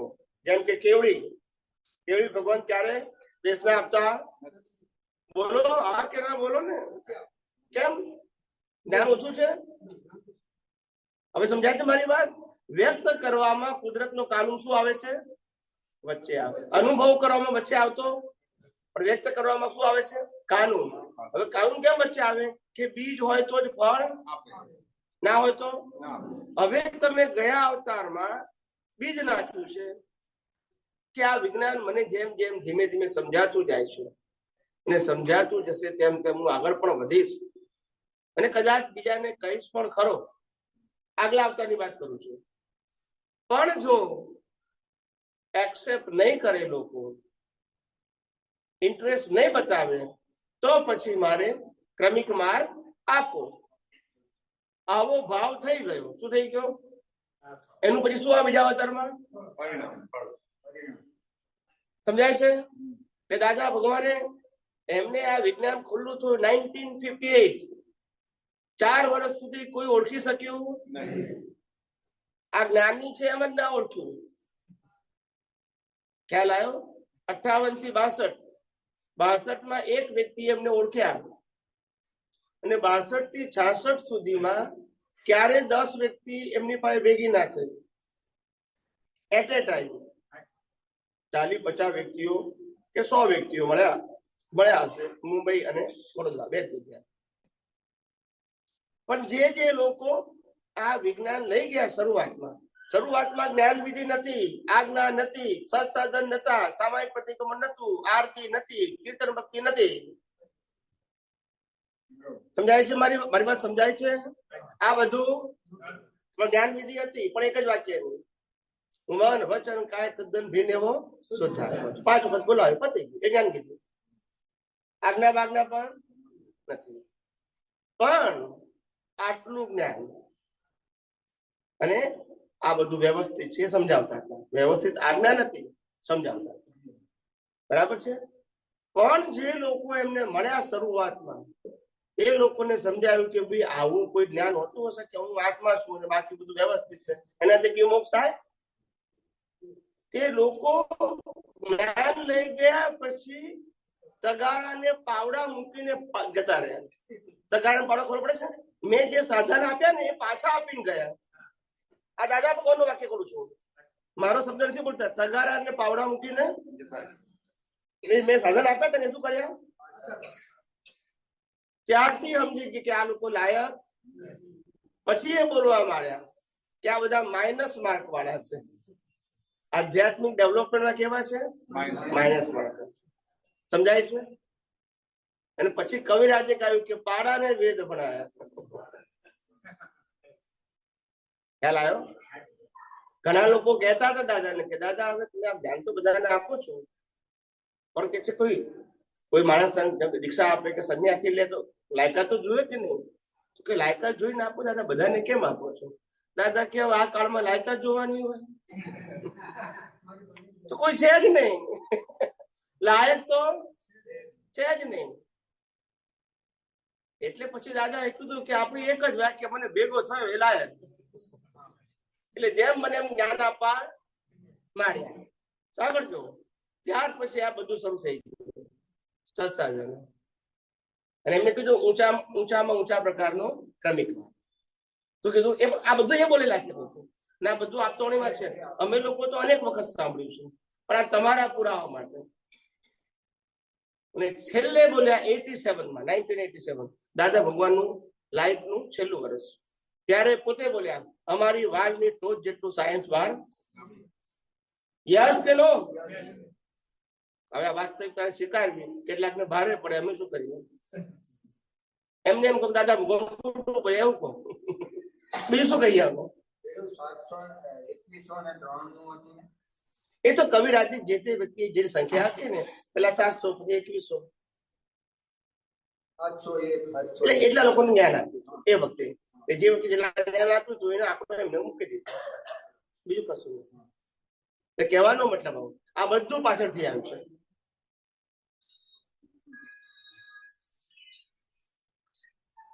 ખ્યાલ આવ્યો? મારી વાત સમજાય તમને? એટલે આવું છે. હવે એ જે નથી નીકળ્યું એ જ અમે કહીએ છીએ. વિજ્ઞાન તો 2 પ્રકારના. રામે કીધું એ આ જ વિજ્ઞાન, કૃષ્ણએ પણ આ જ કીધું, મહાવીરે પણ આ જ કીધું, દાદા ભગવાને પ્રગટ થયું પણ આ. હું પણ આજે જ કહું છું, વિજ્ઞાન તો સનાતન છે. વ્યક્તિનું કેવી રીતે હોઈ શકે? પણ જે વ્યક્ત નથી થયું એ હું શું કરું છું? પણ લોકોને ડાયજેસ્ટ થતું એ હતા તોય નતું પચતું, તો પછી ખ્યાલ આવ્યો? ત્યારે તો આ બધું આપવું પડ્યું. શું કરીએ? આવું છે. એટલે આજ નહીં તો કાલે વાસ્તવિકતા સ્વીકારવી પડશે. અને કુદરતે ખાલી અમને મોકો આપ્યો છે. વિજ્ઞાન પહેલા નતું એવું નથી કહેતો. મેં શું કીધું? છેલ્લા 2600 વર્ષમાં વ્યક્ત નથી થયું. કોઈની પાસે હતું નહીં એવું કહેતો. એક શબ્દ મારા સાંભળજો. પછી બહાર જઈને ઊંધું ના કહી જશું કે કોઈની પાસે હતું નહીં એવું કીધું. હું કહું એ બોલજો એ વ્યક્ત કરવાના સંજોગો ના મળ્યા. હતું નહીં એવું મેં કીધું. અનેક મહાપુરુષો થઈ ગયા જેની પાસે હાયર લેવલનું જ્ઞાન અનુભવનું હતું, એનો કોઈ પ્રશ્ન. પણ વ્યક્ત કરવું એમાં કુદરતનો કાનૂન મન વચન કાયાની અવસ્થા માત્ર બોલો એટલે વાણી પણ એટલે મારી મરજીથી હું બોલી શકું? કોઈ પણ બોલી શકે? બોલવાનું આવે તો સંજોગ, અનુભવવા માટે સંજોગની જરૂર. તમારી પાસે જ્ઞાન દર્શન સાચું હોય તમે પુરુષાર્થ કરીને આગળ વધી શકો છો. એના માટે કુદરત વચ્ચે આવતી, જ્યાં મન વચન કાયનો સબ્જેક્ટ આવતા કુદરત વચ્ચે આવે. સમજાયું?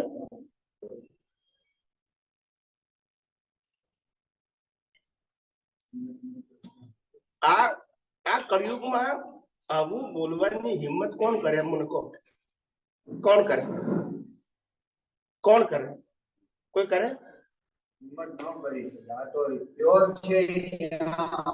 એટલે આટલા વર્ષો થયા જ્ઞાની દાદા ભગવાનના દેહ વિલય થઈ. 101મી જન્મ જયંતિ બોમ્બે માંથી 2008. ક્યારે? 2008 બોમ્બે ની અંદર હશે. 8-10 હજાર મહાત્મા હશે. 101મી દાદા ભગવાનની જન્મ જયંતિ ને અમે બધા સ્ટેજ ઉપર બેઠા હતા. બધા આપતો પુત્રો હતા, કવિરાજ બી હતા. દરેક આપતો પુત્રોને 15-15 મિનિટ બોલવાનું કહ્યું. કેટલી મિનિટ? કારણ કે આટલા બધા 20-22 આપતો પુત્રો હતા. અમારો નંબર લાગ્યો બોલવાના ક્રમમાં, 6ઠ્ઠો નંબર આવતો હતો. અને અમારે જયારે બોલવાનો વારો આવ્યો, આની અંદર છે આ બધું આજે બોલું છે, જોઈ લેજો, બધું મોબાઈલમાં છે. હા, અને મંચ ઉપર બેઠા છે ને પાછળ બોર્ડ છે દાદા ભગવાનની 101મી, એ બી બધું આમાં દેખાતા હતા. એ વખતે અમે કીધું કે દાદા ભગવાનની જન્મ જયંતિ હોઈ શકે ખરી? આવું કોઈ મંચ ઉપરથી બોલે? બોલતા નથી. બોલે? કોઈ હિંમત કરે? દાદા ભગવાનની હોય, એમ પટેલની હોય. દાદા ભગવાન તો જ્ઞાન દર્શન ચારિત્ર વાળા હતા, બોલતા નથી. તમે વિચાર તો કરો, દાદા ભગવાન વિનાશી હતા તો જન્મ જયંતિ કોની હોય? અવિનાશી ની હોય? નહીં, તમે વિચારો, તમે તમારી બુદ્ધિથી વિચારો, અવિનાશી ની જન્મ જયંતિ હોય? તમે વિચાર કરો, ધકેલ પંચે દોડશો, આ ચાલે જ નહીં કોઈનું. પછી કે અમે જ્ઞાની છે, પણ કયા જ્ઞાની? પણ જેની પાસે આટલી સૂઝ નથી. યસ કે નો? આમાં કઈ બહુ મોટા જ્ઞાનની જરૂર છે? આ તો કોમન સેન્સ નો પ્રશ્ન છે. એક બાજુ તમે એમ કહો કે આ દેખાય દાદા ભગવાન નો, મહી પ્રગટ થાય દાદા ભગવાન, બીજો દાદા ભગવાનની જન્મ જયંતિ. આ વિરોધાભાસ નથી? પછી તમને લોકો પૂછે તમે શું જવાબ આપશો? આમ કહેશો કે આમ કહેશો? ખ્યાલ આવે કે નહીં? આજે તમે સત્સંગમાં આવ્યું કે દાદા ભગવાન તો અહીં અંદર પ્રગટ થયા હતા તે, અને પછી કોઈ તો જન્મ જયંતિ કે 12 વાળાની, તો આ કેમનો મેળ પડશે? પછી સમજાય છે કે નહીં? મહાવીરની પુણ્યતિથિ હોય, આત્માની પુણ્યતિથિ ના હોય. મહાવીરનો નિર્વાણ દિવસ હોય, આત્માનો નિર્વાણ દિવસ હોય? વિચાર તો કરો. પણ કોઈ વિચારે છે? પછી અમારે કેવું પડે છે કે 2600 વર્ષથી સાચું વિજ્ઞાન બહાર પડ્યું નથી. જો પડ્યું હોત તો કોઈ બોલત. યસ કે નો? અમારે બોલવું કેમ પડે છે? આ જો કોઈ બોલ્યું હોય તો અમારે બોલવું પડે? ના બોલે તારે બોલવું પડ્યું ને. કોક તો જગાડનારો જોઈએ, બધા ઊંઘાડ કરે છે.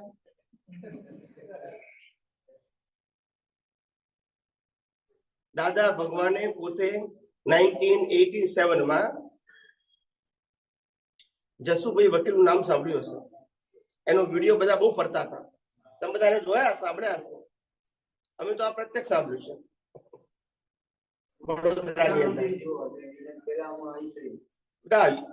ઢગલે બંધ છે, કેટલી વખત ફર્યા કરે છે. ના, દાદા ભગવાનના વિડીયો, જસુભાઈ ના વિડીયો પૌવાઈ ગયા. દાદા ભગવાનને પ્રશ્ન પૂછતા વિડીયો 2, 3, 4 મિનિટના બહુ વખત ફરે છે, આખા વર્ષમાં 4, 5 વખત ફરે છે. તો બધા ગ્રુપમાં ભર્યા કરે ને, એક ગ્રુપમાં મૂકે ને પછી બીજામાં, ત્રીજામાં, ચોથામાં ચાલ્યા કરે. ગ્રુપમાં નાખી દેવાના ને, વ્યક્તિગત ક્યાં કોઈને મોકલાવાના છે. તે એમાં જસુભાઈ વકીલે એક વાર કીધું કે દાદાજી મારે એક પ્રશ્ન પૂછવો છે. તો દાદા કે શું પૂછવો છે? તો કે હું 40 વર્ષથી શ્રીમદ રાજચંદ્રમાં હતો. કેટલા વર્ષથી? શ્રીમદ રાજચંદ્રમાં. હવે એના માર્ગની અંદર શ્રીમદ રાજચંદ્રજી પોતે કહી ગયા, પુસ્તકમાં લખ્યું છે, પત્રમાં લખ્યું છે કે અમારા ગયા પછી અમારી મૂર્તિ કે ફોટો ના મૂકશો, ભગવાનનો મૂકજો, ઋષભદેવ ભગવાનનો, મહાવીરનો મૂકજો, અમારો. પણ એમના ગયા પછી એમની ફોટા એ મૂક્યા અને મૂર્તિઓ પણ મુકાઈ.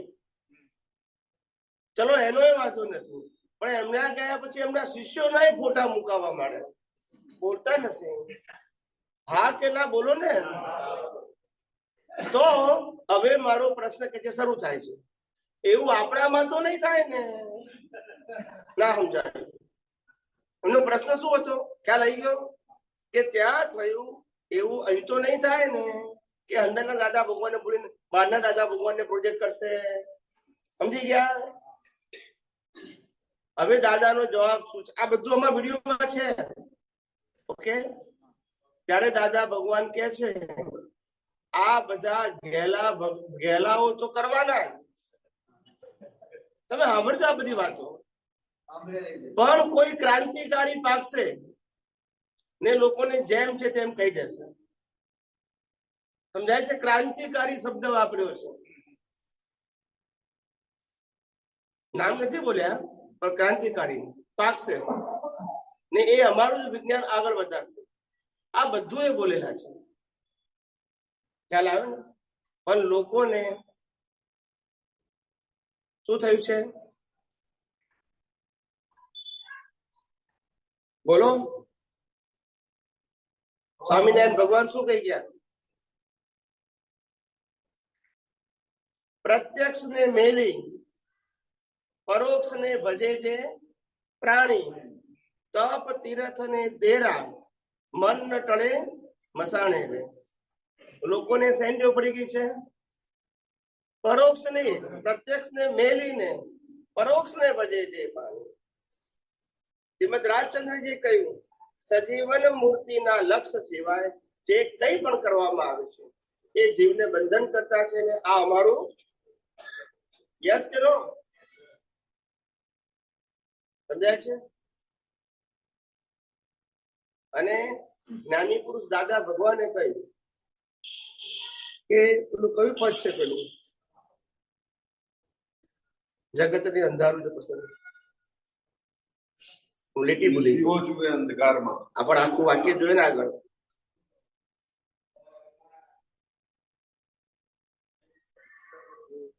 એનું આગળનું છે ને પદ, આગળ લીટી આવ્યું છે.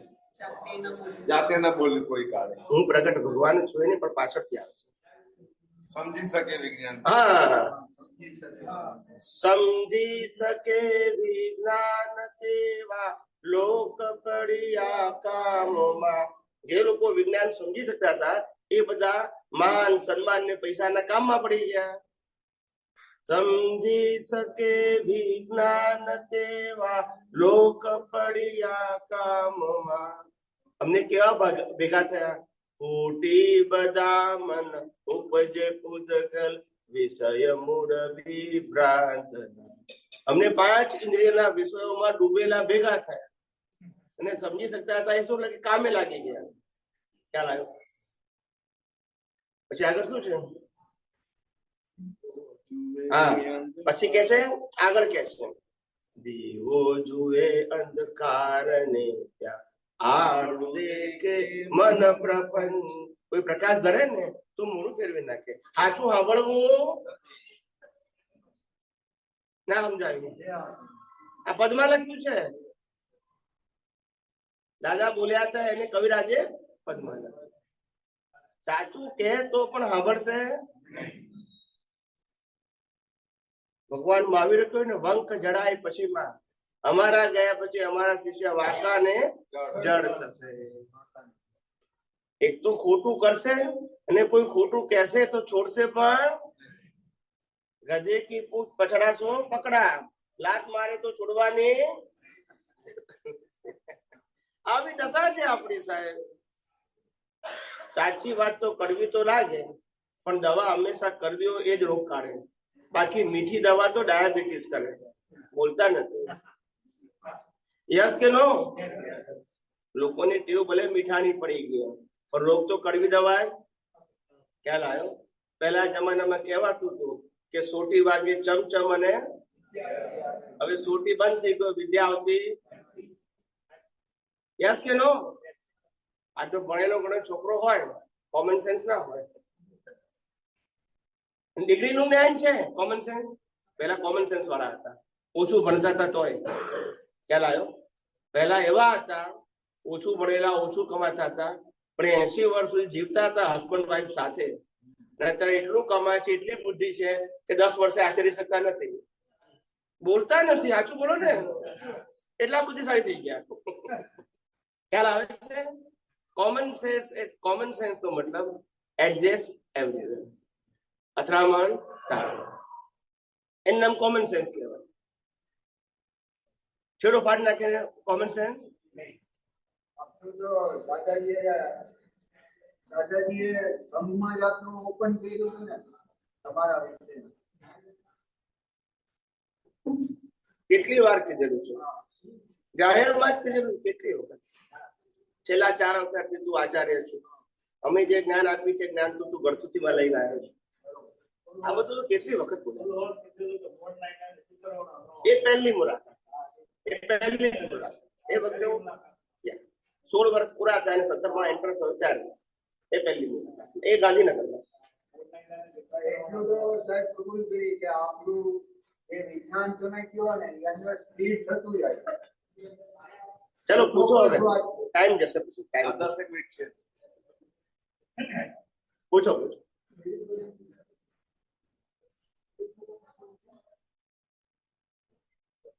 બહેનો તો બધા ઠરી ગયા છે. જનરલી ભાઈઓને પ્રતિબંધ હોય નહીં બોલવાનું. અહીંયા ભાઈઓ બહેનો પર પ્રતિબંધ મુક્ત થાય છે. પ્રસંગમાં જાય ને તો પહેલે જ ભાઈ કહે છે તમારે કશું બોલવાનું. ખ્યાલ આવ્યો? અને અહીંયા ઊંધું થયું છે. કોઈને પૂછવું હોય તો આપો. માઇકમાં બોલો ને ભાઈ.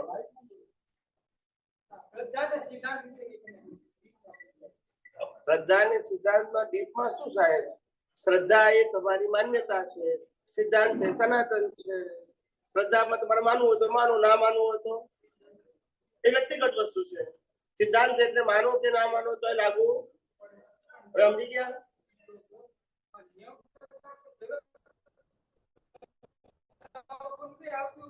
ચાલે છે ને, માર ખાય છે ખરા ને? ડીપમાં તું સીધું તો છે આટલું. જેમાં ના સમજાયું હોય તો ડીપમાં કહું. આ દુનિયા જો એક મિનિટ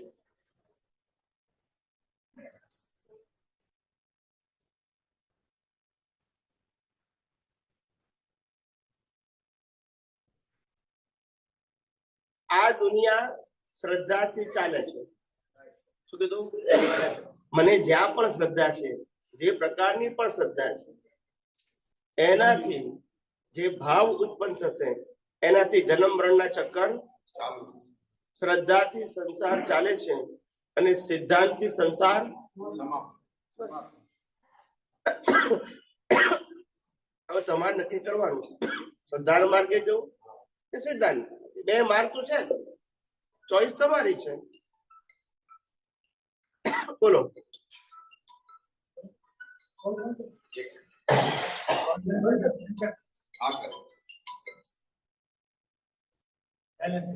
એમને આપી રાખો. કોણ આવશે? બોલો. એ જે રીતે ચાલુ કરી બંધ છે.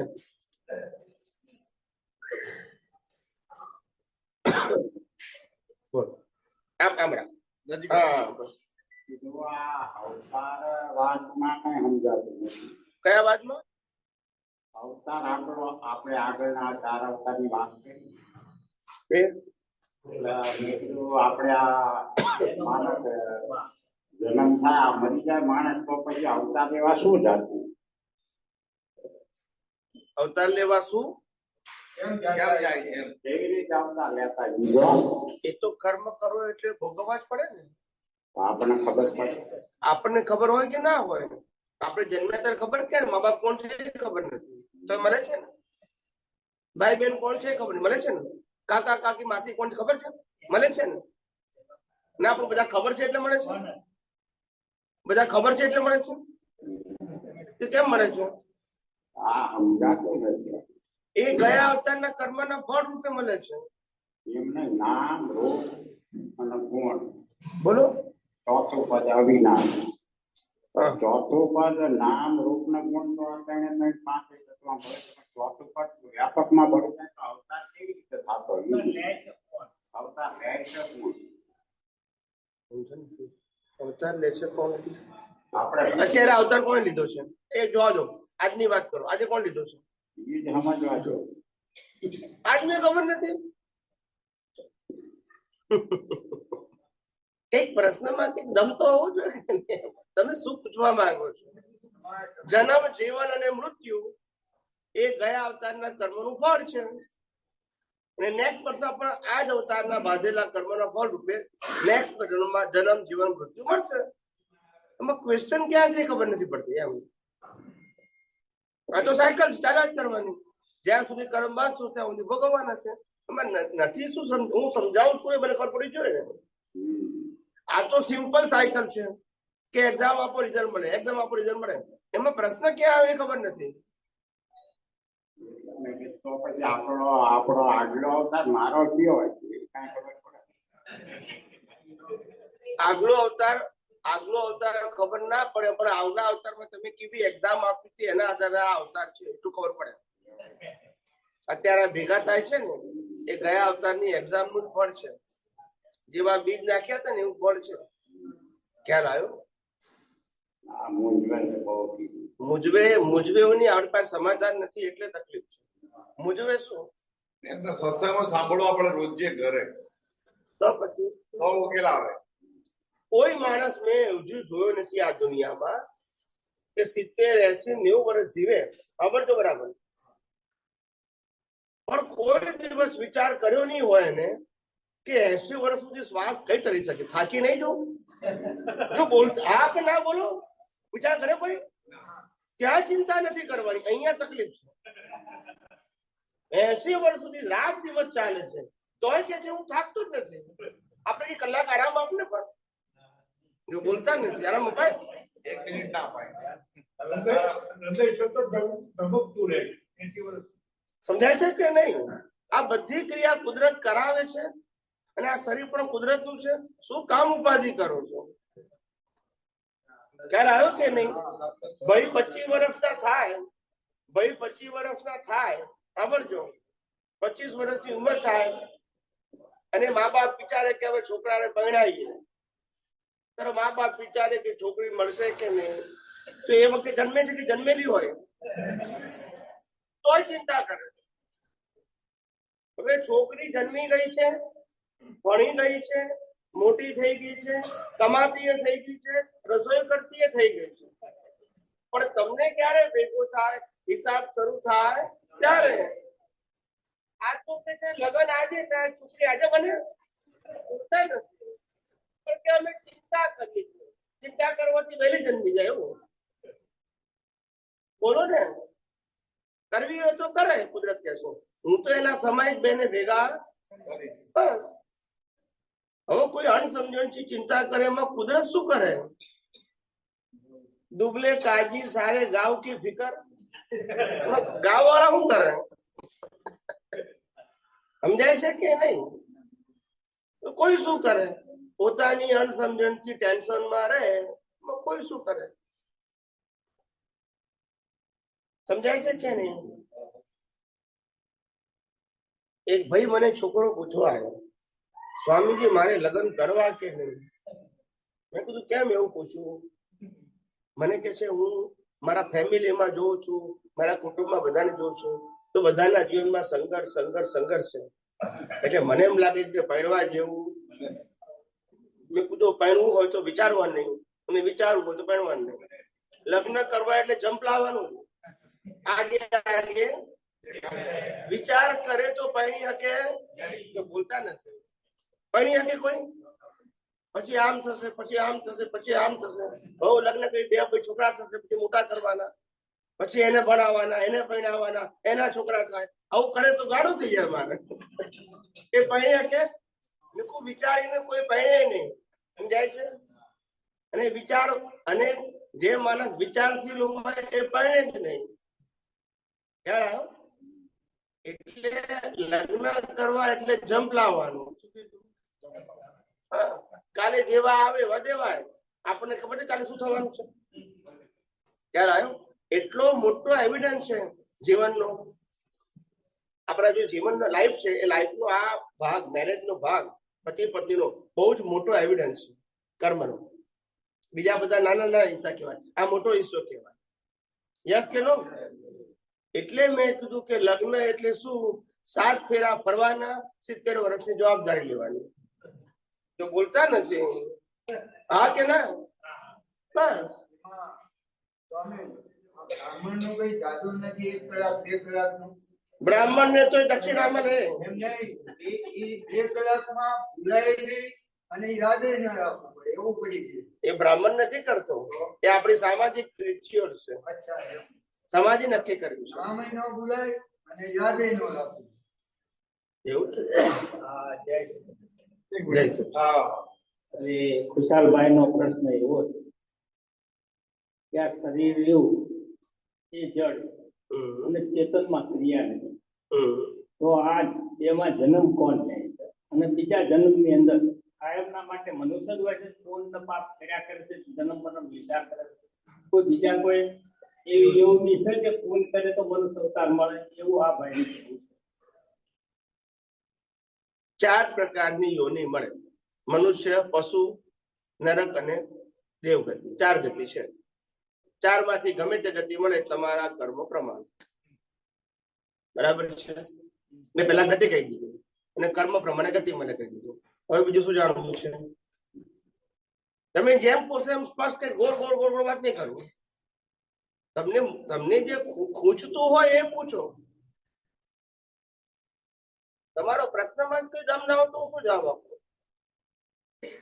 આ શરીર મા બાપ ના મિલન થી બન્યું. ઓકે. બરાબર. હમ. આ શરીર છે એક યંત્ર. આમાં કોઈ પણ ખામી આવે એને આપણે મૃત્યુ કહીએ. એને આપણે મૃત્યુ કહેવી છે. એટલે આમાંથી પ્રાણ છૂટી જાય. ખામી આવે ડોક્ટર પાસે જાય. એટલે ખામી હાથ આવે, ભાગે, પગ ભાગે, આંખ ભાગે, માથું ભાગે તો ડોક્ટર પાસે જાય. આ શરીરની અંદર કોઈ પણ યંત્ર, સાધન, અંતિકરણ હોય કે જે હોય એ બગડી જાય એટલે આ શરીર જેવું જોઈએ એવું રહેતું નથી. તો બદલી આપે છે. આપણે અત્યારે બધું બદલાય છે બદલાય ખરું, તો પણ આ એક યંત્ર પણ સુધારવા યંત્ર છે ને, યંત્રના સ્પેર પાર્ટો બદલી શકાય એમ છે. હવે આગળ બોલો. આ બદલી શકાય. એટલે જે છે એમ કહું છું, જે છે એ કબૂલ કરો પછી આગળ બોલો ને. હાથે બદલાય ને, પગે બદલાય ને, આંખો બદલાય ને, કિડની બદલાય, ફેફસા બદલાય, નળીઓ બદલાય. હવે આગળ બોલો. મારું શું કહેવું કે આ કોણ આ પાપ કરે છે, કોણ પુણ્ય કરે છે, કોણ જન્મ લે છે, આની ઉપર બોલો. કોણ પાપ કરે છે, કોણ પુણ્ય કરે છે? કોણ જન્મ લે છે? આ જે અહંકાર પાપ કરે છે, અહંકાર પુણ્ય કરે છે, ને અહંકાર જન્મ લે છે, ને અહંકાર મરે છે. મેં 4 જવાબ આપ્યા. 3 પૂછ્યા, મેં 4 આપ્યા. હવે તમારે પછી સામે પ્રશ્ન પૂછવાનો. ના સમજાય તો બરાબર કે નહીં? મેં તો જવાબ ટૂંકો ટચ આપ્યો. મેં તો ગોળ ગોળ વાત ના કરી. મેં પહેલા જ કીધું કે શરીર કુદરતનું હતું, કુદરતનું છે અને કુદરતની પાસે શરીરનો પ્રશ્ન આવતો નથી.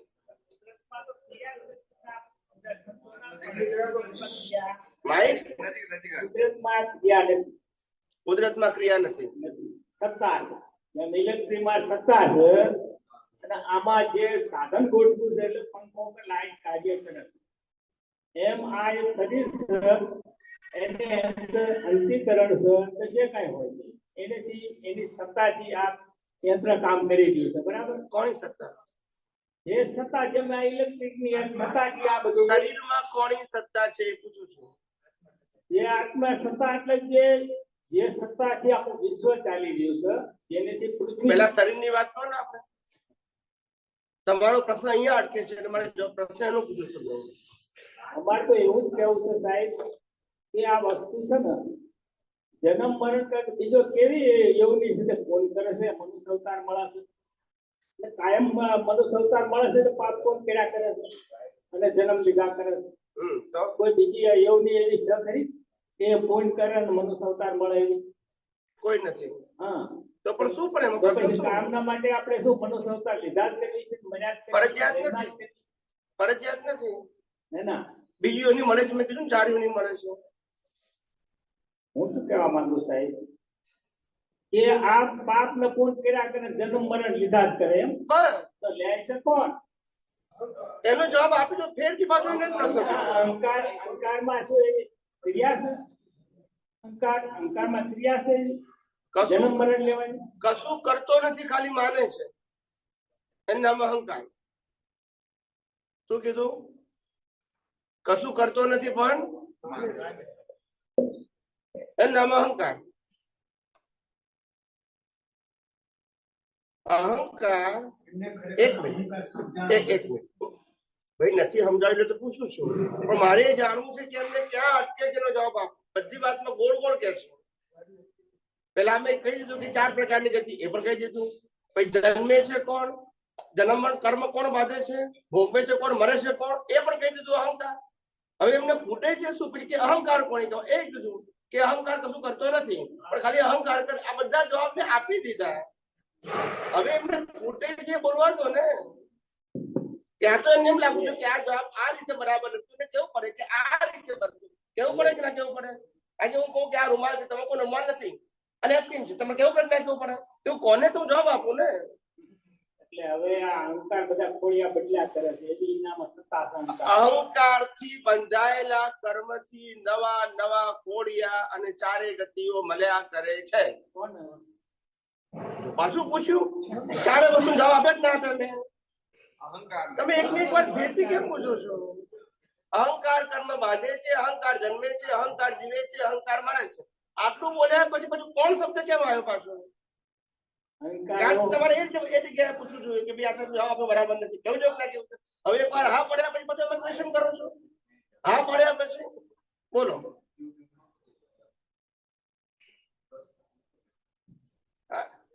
તમારી કેસેટ પિન ક્યાં અટકી છે?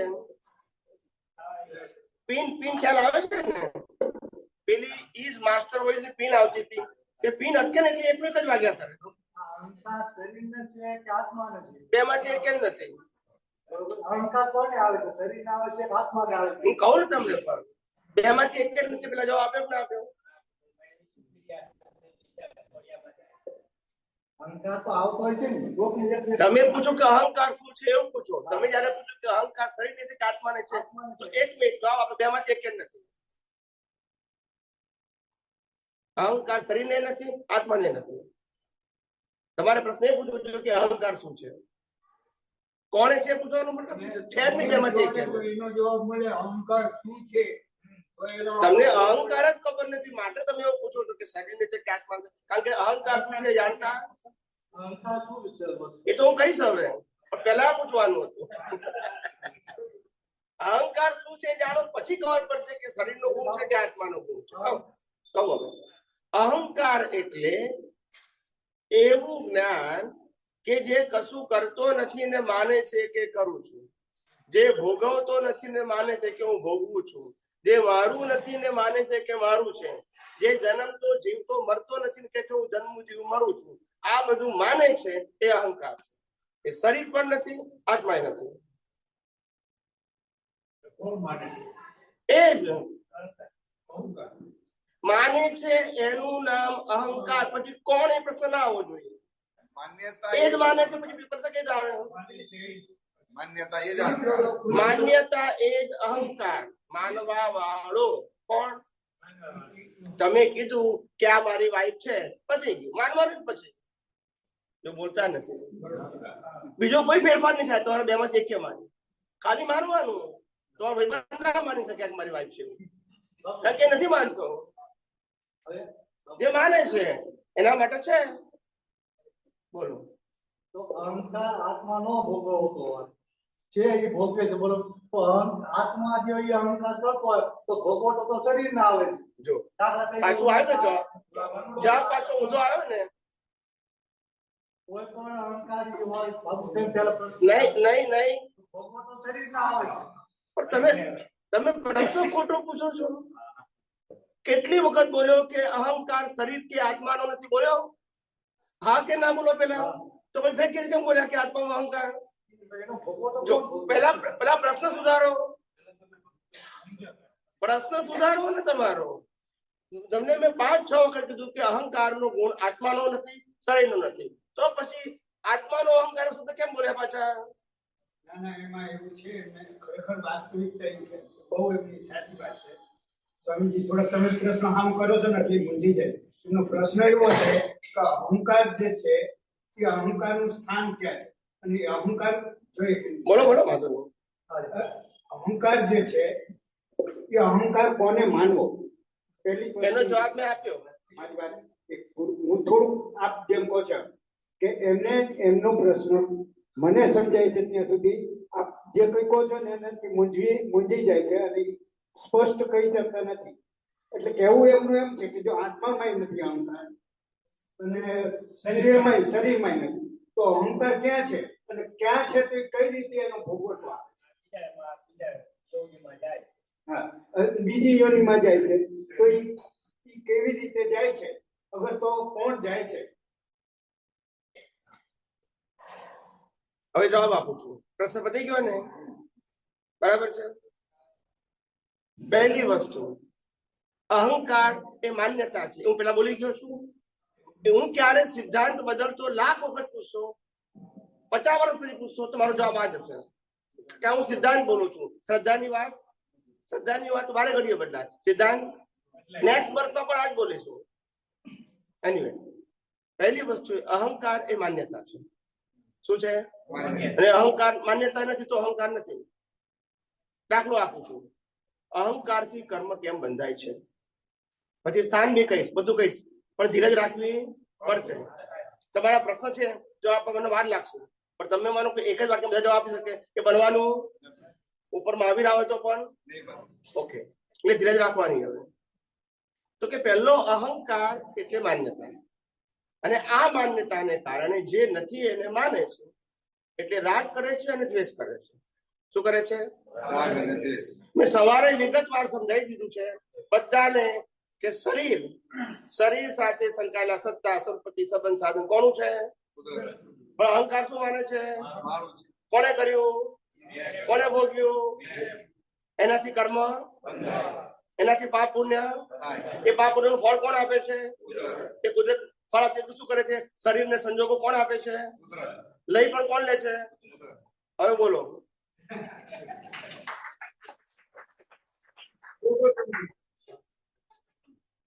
મારી પાસે લેક્ચર નથી. લેક્ચર ક્યારે આવે છે? દરેક વાતને ટુ ધ પોઈન્ટ કહું છું. દુનિયામાં એક વ્યક્તિ લાવો કે જે આ જવાબ આપી શકે.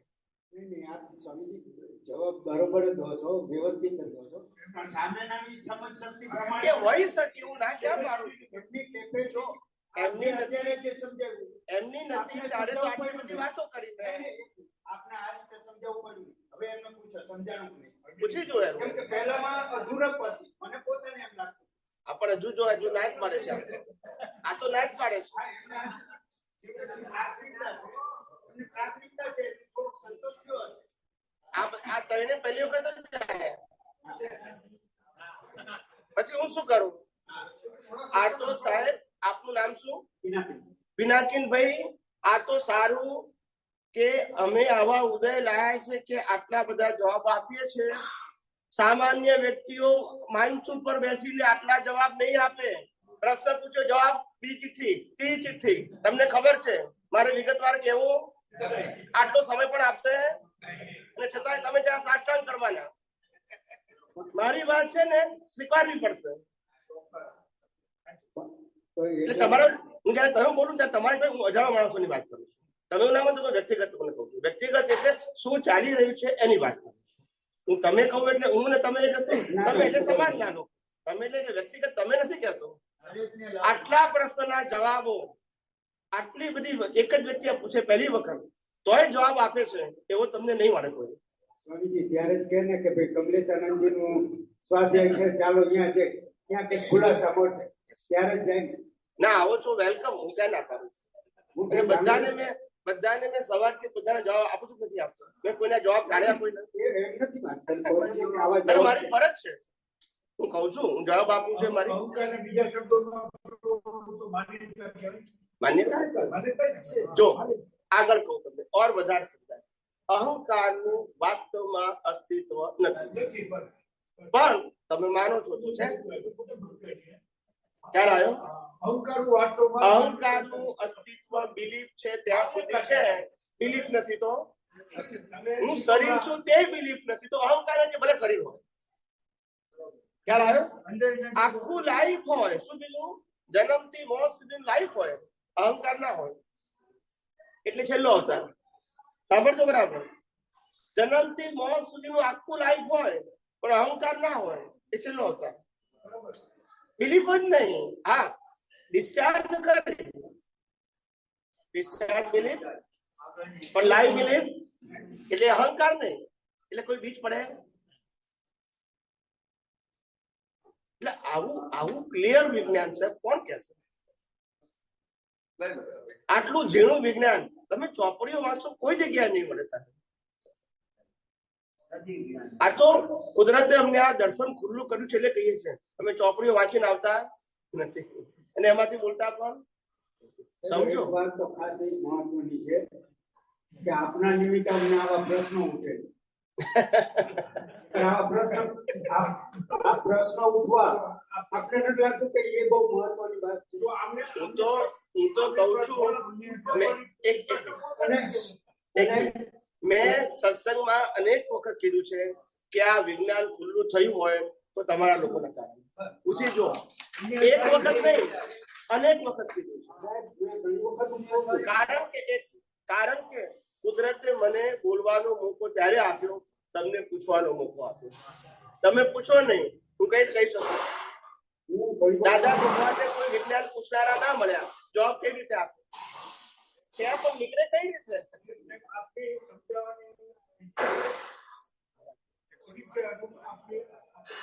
અવાજ ઓછો કરો ભાઈ,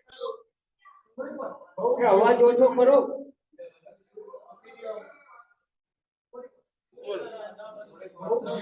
બહુ સરસ રીતે સમજાવો છો. આના પહેલા હું 2 વખત તમારા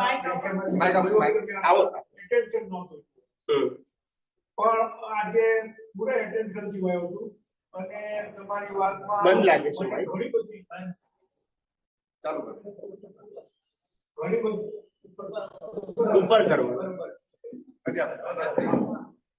ઘણી બધી પૂરું એટેન્શન આ વખતે હું દઈ શકું છું અને ખૂબ જ ધ્યાનથી સાંભળું છું. મારો ભાઈ છે અમારી ઘણી ચર્ચા થાય, બહુ સરસ. અને આ છે પણ મને એની વાત ઘણી બધી વસ્તુ સમજાય નહીં, ડિસ્કશન કરી અને ઘણી વખત મુશ્કેલી જાય પછી હું બહુ થઈ ગયું. એમની પ્રકૃતિ લાગે છે પણ આજે મને કંઈ પણ ડિસ્કશન કર્યા વગર ઘણી બધી વસ્તુ મને સમજાણી. ભલે કટકા કટકા સમજાણી છે, સરળ સૂત્રતા નથી કરવાની, પણ બધી મને ઘણી બધી વસ્તુ સમજાણી. દાખલા તરીકે તમે અહંકાર ની બાબતમાં એક દાખલો આપ્યો કે તમે કહો કે આ મારી પત્ની છે, બરોબર છે, એ માની કહે છે કે મારી પત્ની જ છે. બીજા કોઈ કહી શકશે કે મારી પત્ની છે, કારણ કે એનો અહીંયા એની માન્યતા નથી કે આ મારી પત્ની નથી, બરોબર. તો આ ભાઈનો શું છે કે એમની વસ્તુ સમજાતી નથી. પ્રશ્ન પોતે એમને જે પૂછવું છે અભિવ્યક્તિ નથી એમની જોરદાર એમને જે પૂછવું છે અને એ તમને જે પૂછો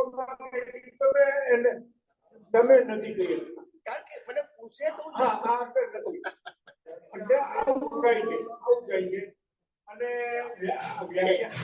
વ્યાખ્યાનની અંદર અધોચ્યથી કંઈ પણ વાત અધોચ્યથી તમે પ્રવેશ કરો અથવા તો વ્યાખ્યાનની અંદર અધોચ્યથી કંઈ એ તો હું બોલો શું કરું? તો અમે તમને જે પૂછ્યું તમને નો ખ્યાલ આવે અને તમે જે અમને સમજાવો અમને નો ખ્યાલ આવે એટલે સરળ સૂત્રતા જળવાઈ રહે. એટલે હું ઘણી વખત કેટલા બધા નવી વ્યક્તિ એટલે હું સાંભળો એટલે કોઈ પણ વ્યક્તિ જયારે પહેલી બીજી વખત આવી હોય ને ત્યારે હું એ લોકોને કહું છું, જો ભાઈ આ વિજ્ઞાન છે, આ ધર્મ નથી.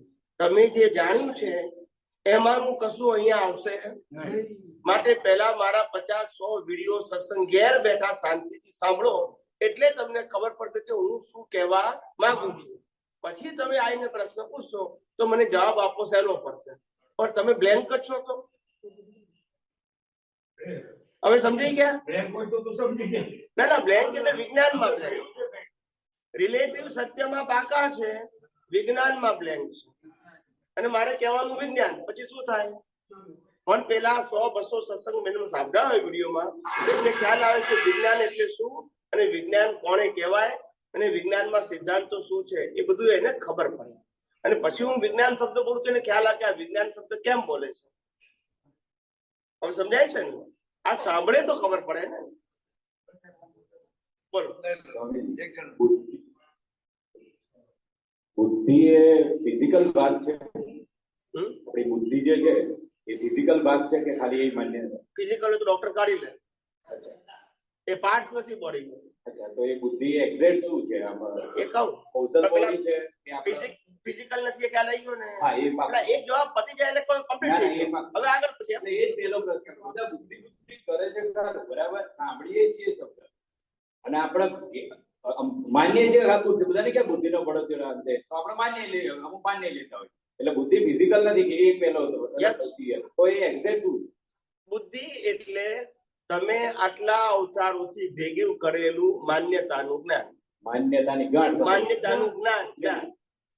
આને પત્ની કહેવાય, અને પતિ કહેવાય, અને છોકરા કહેવાય, અને મા બાપ કહેવાય.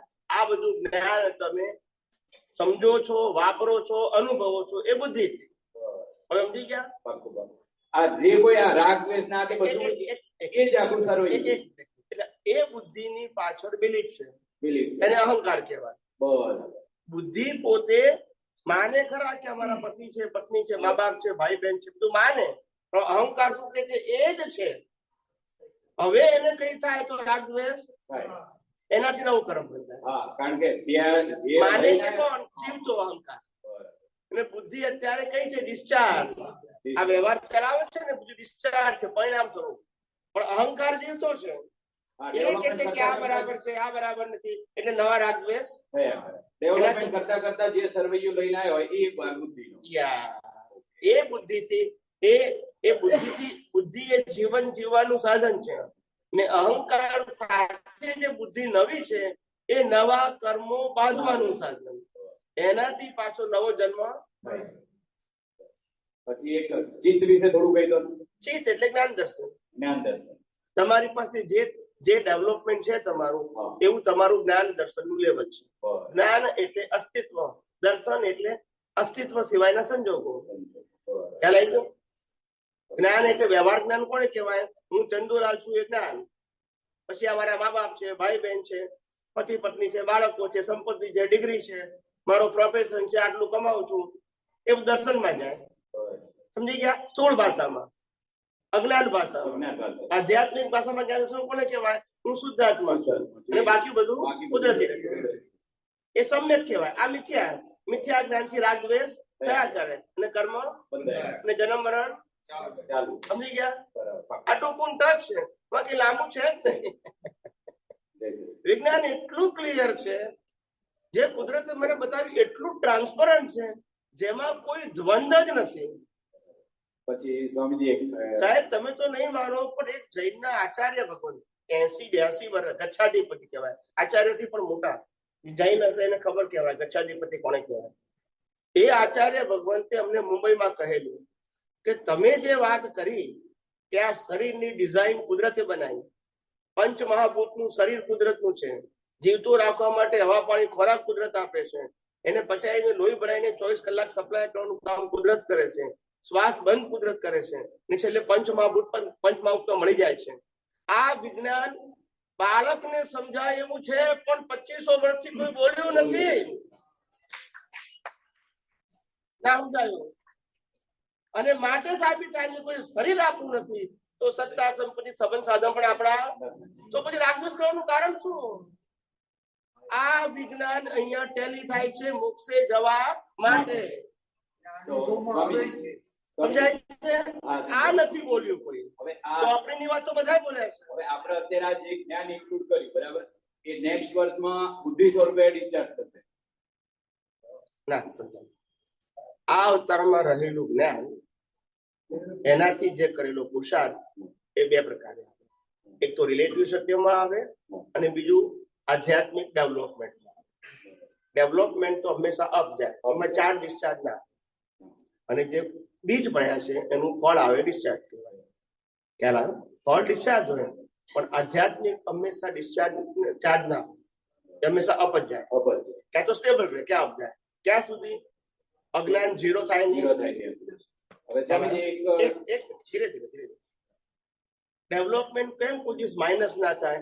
કારણ કે ડેવલપમેન્ટ સનાતન સત્ય ઉપર આધારિત છે. તો નેક્સ્ટ બર્થમાં સનાતન સત્ય શું હશે? આજ કે બીજું? એના પછી ના અવતારે, એના પછી ના અવતારે. સમજી ગયા? એટલે આજે હું 5% મેં અનુભવ કર્યો, ડેવલપમેન્ટ જ થવાનું. હવે સમજો નેક્સ્ટ બર્થમાં 5% થી આગળ વધવાનું, કારણ કે આ તો પાસ થઈ ગયું.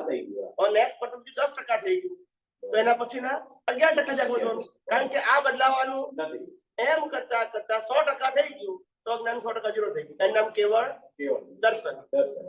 એ કેવળ દર્શન થાય તો કેવળ જ્ઞાનનું બીજ પડે, અને કેવળ જ્ઞાનના બીજનું ફળ કુદરત આપે.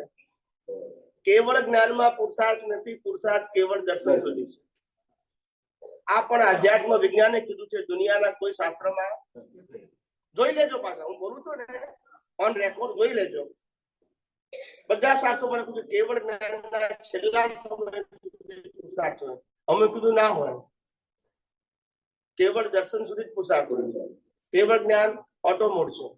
છેલ્લો બર્થ માતાના ઘરથી નિર્વાણ સુધી ઓટો મોડ છે. અચ્છા, તો કેવળ દર્શન થઈ જાય ત્યારે લાસ્ટ જે બોડી મળે એ ચરમ શરીર કહેવાય. ચરમ શરીર ઓકે, છેલ્લો અવતાર. એટલે એને ચરમ શરીર એ લાસ્ટ પર. પછી જન્મ મરણ ના હોય. એ છેલ્લા અવતારમાં જે આગલા અવતારમાં જે કેવળ દર્શન થયા પહેલા જે બીજ પડી ગયા હતા એના આધારે છેલ્લો અવતાર આવી ગયો. હવે કેવળ દર્શન તો ગયા અવતારમાં થઈ ગયો, એટલે અહંકાર રહ્યો, લાઈવ ઈગો રહ્યો, પણ બોડી તો મળવાનું છે. કર્મ ભોગવવા આત્મા ને બોડી નો અંત આવશે. આત્મા ક્યાં જશે? નવા કર્મ બાંધ્યા, કારણ કે બાંધનારો નથી. હવે સમજી ગયા? બાંધનારો જ નથી, કેમનું બંધાય? સમજી ગયા? અને એ પણ વાત કરી કે આત્માનો કંટ્રોલ કુદરત કે કુદરતી કાનૂન કરી શકતો નથી. અજ્ઞાનથી બાંધેલા કર્મો ઉપર કુદરતનો કંટ્રોલ છે, આત્મા ઉપર. જો આત્મા ઉપર હોત તો મોક્ષે જાય. સમજી ગયા? આ બધી વાતો કરી છે. ચાલો, શું કીધું?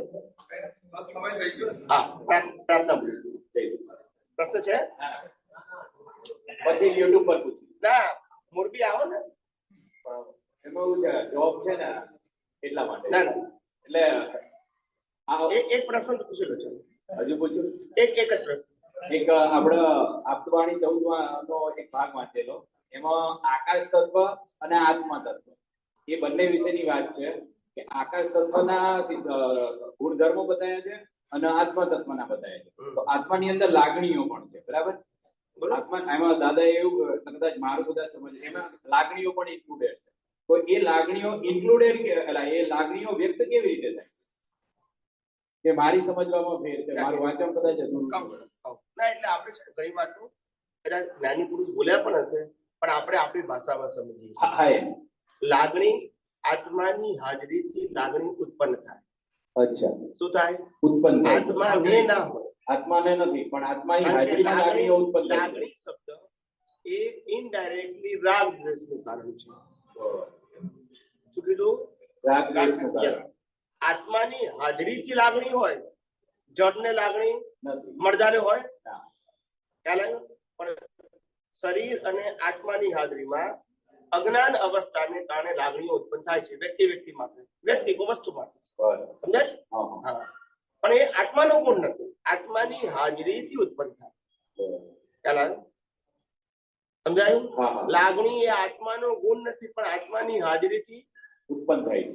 ખ્યાલ સમજાયું ને? આપણે જે સોલાર મૂકીએ છીએ ઉપર ધાબા ઉપર, એનો ગુણ ઇલેક્ટ્રિક બનાવવાનો નથી, પણ સૂર્યનારાયણના પ્રકાશથી ઇલેક્ટ્રિક બને છે. સૂર્યનારાયણ ના હોય તો બનાવે સોલાર. સમજાયું? હા, સમજાય. અને છેલ્લી વાત કરી દઉં, છેલ્લી વાત કરી દઉં. શરીરની અંદર સાંભળજો, જ્ઞાન ગુણ આત્માનો છે, શરીરમાં જ્ઞાન ગુણ નથી. શરીરમાં જ્ઞાન ગુણ હોય તો રામકૃષ્ણ મહાવીરને બળાય નહીં. મારી વાત સમજાય છે?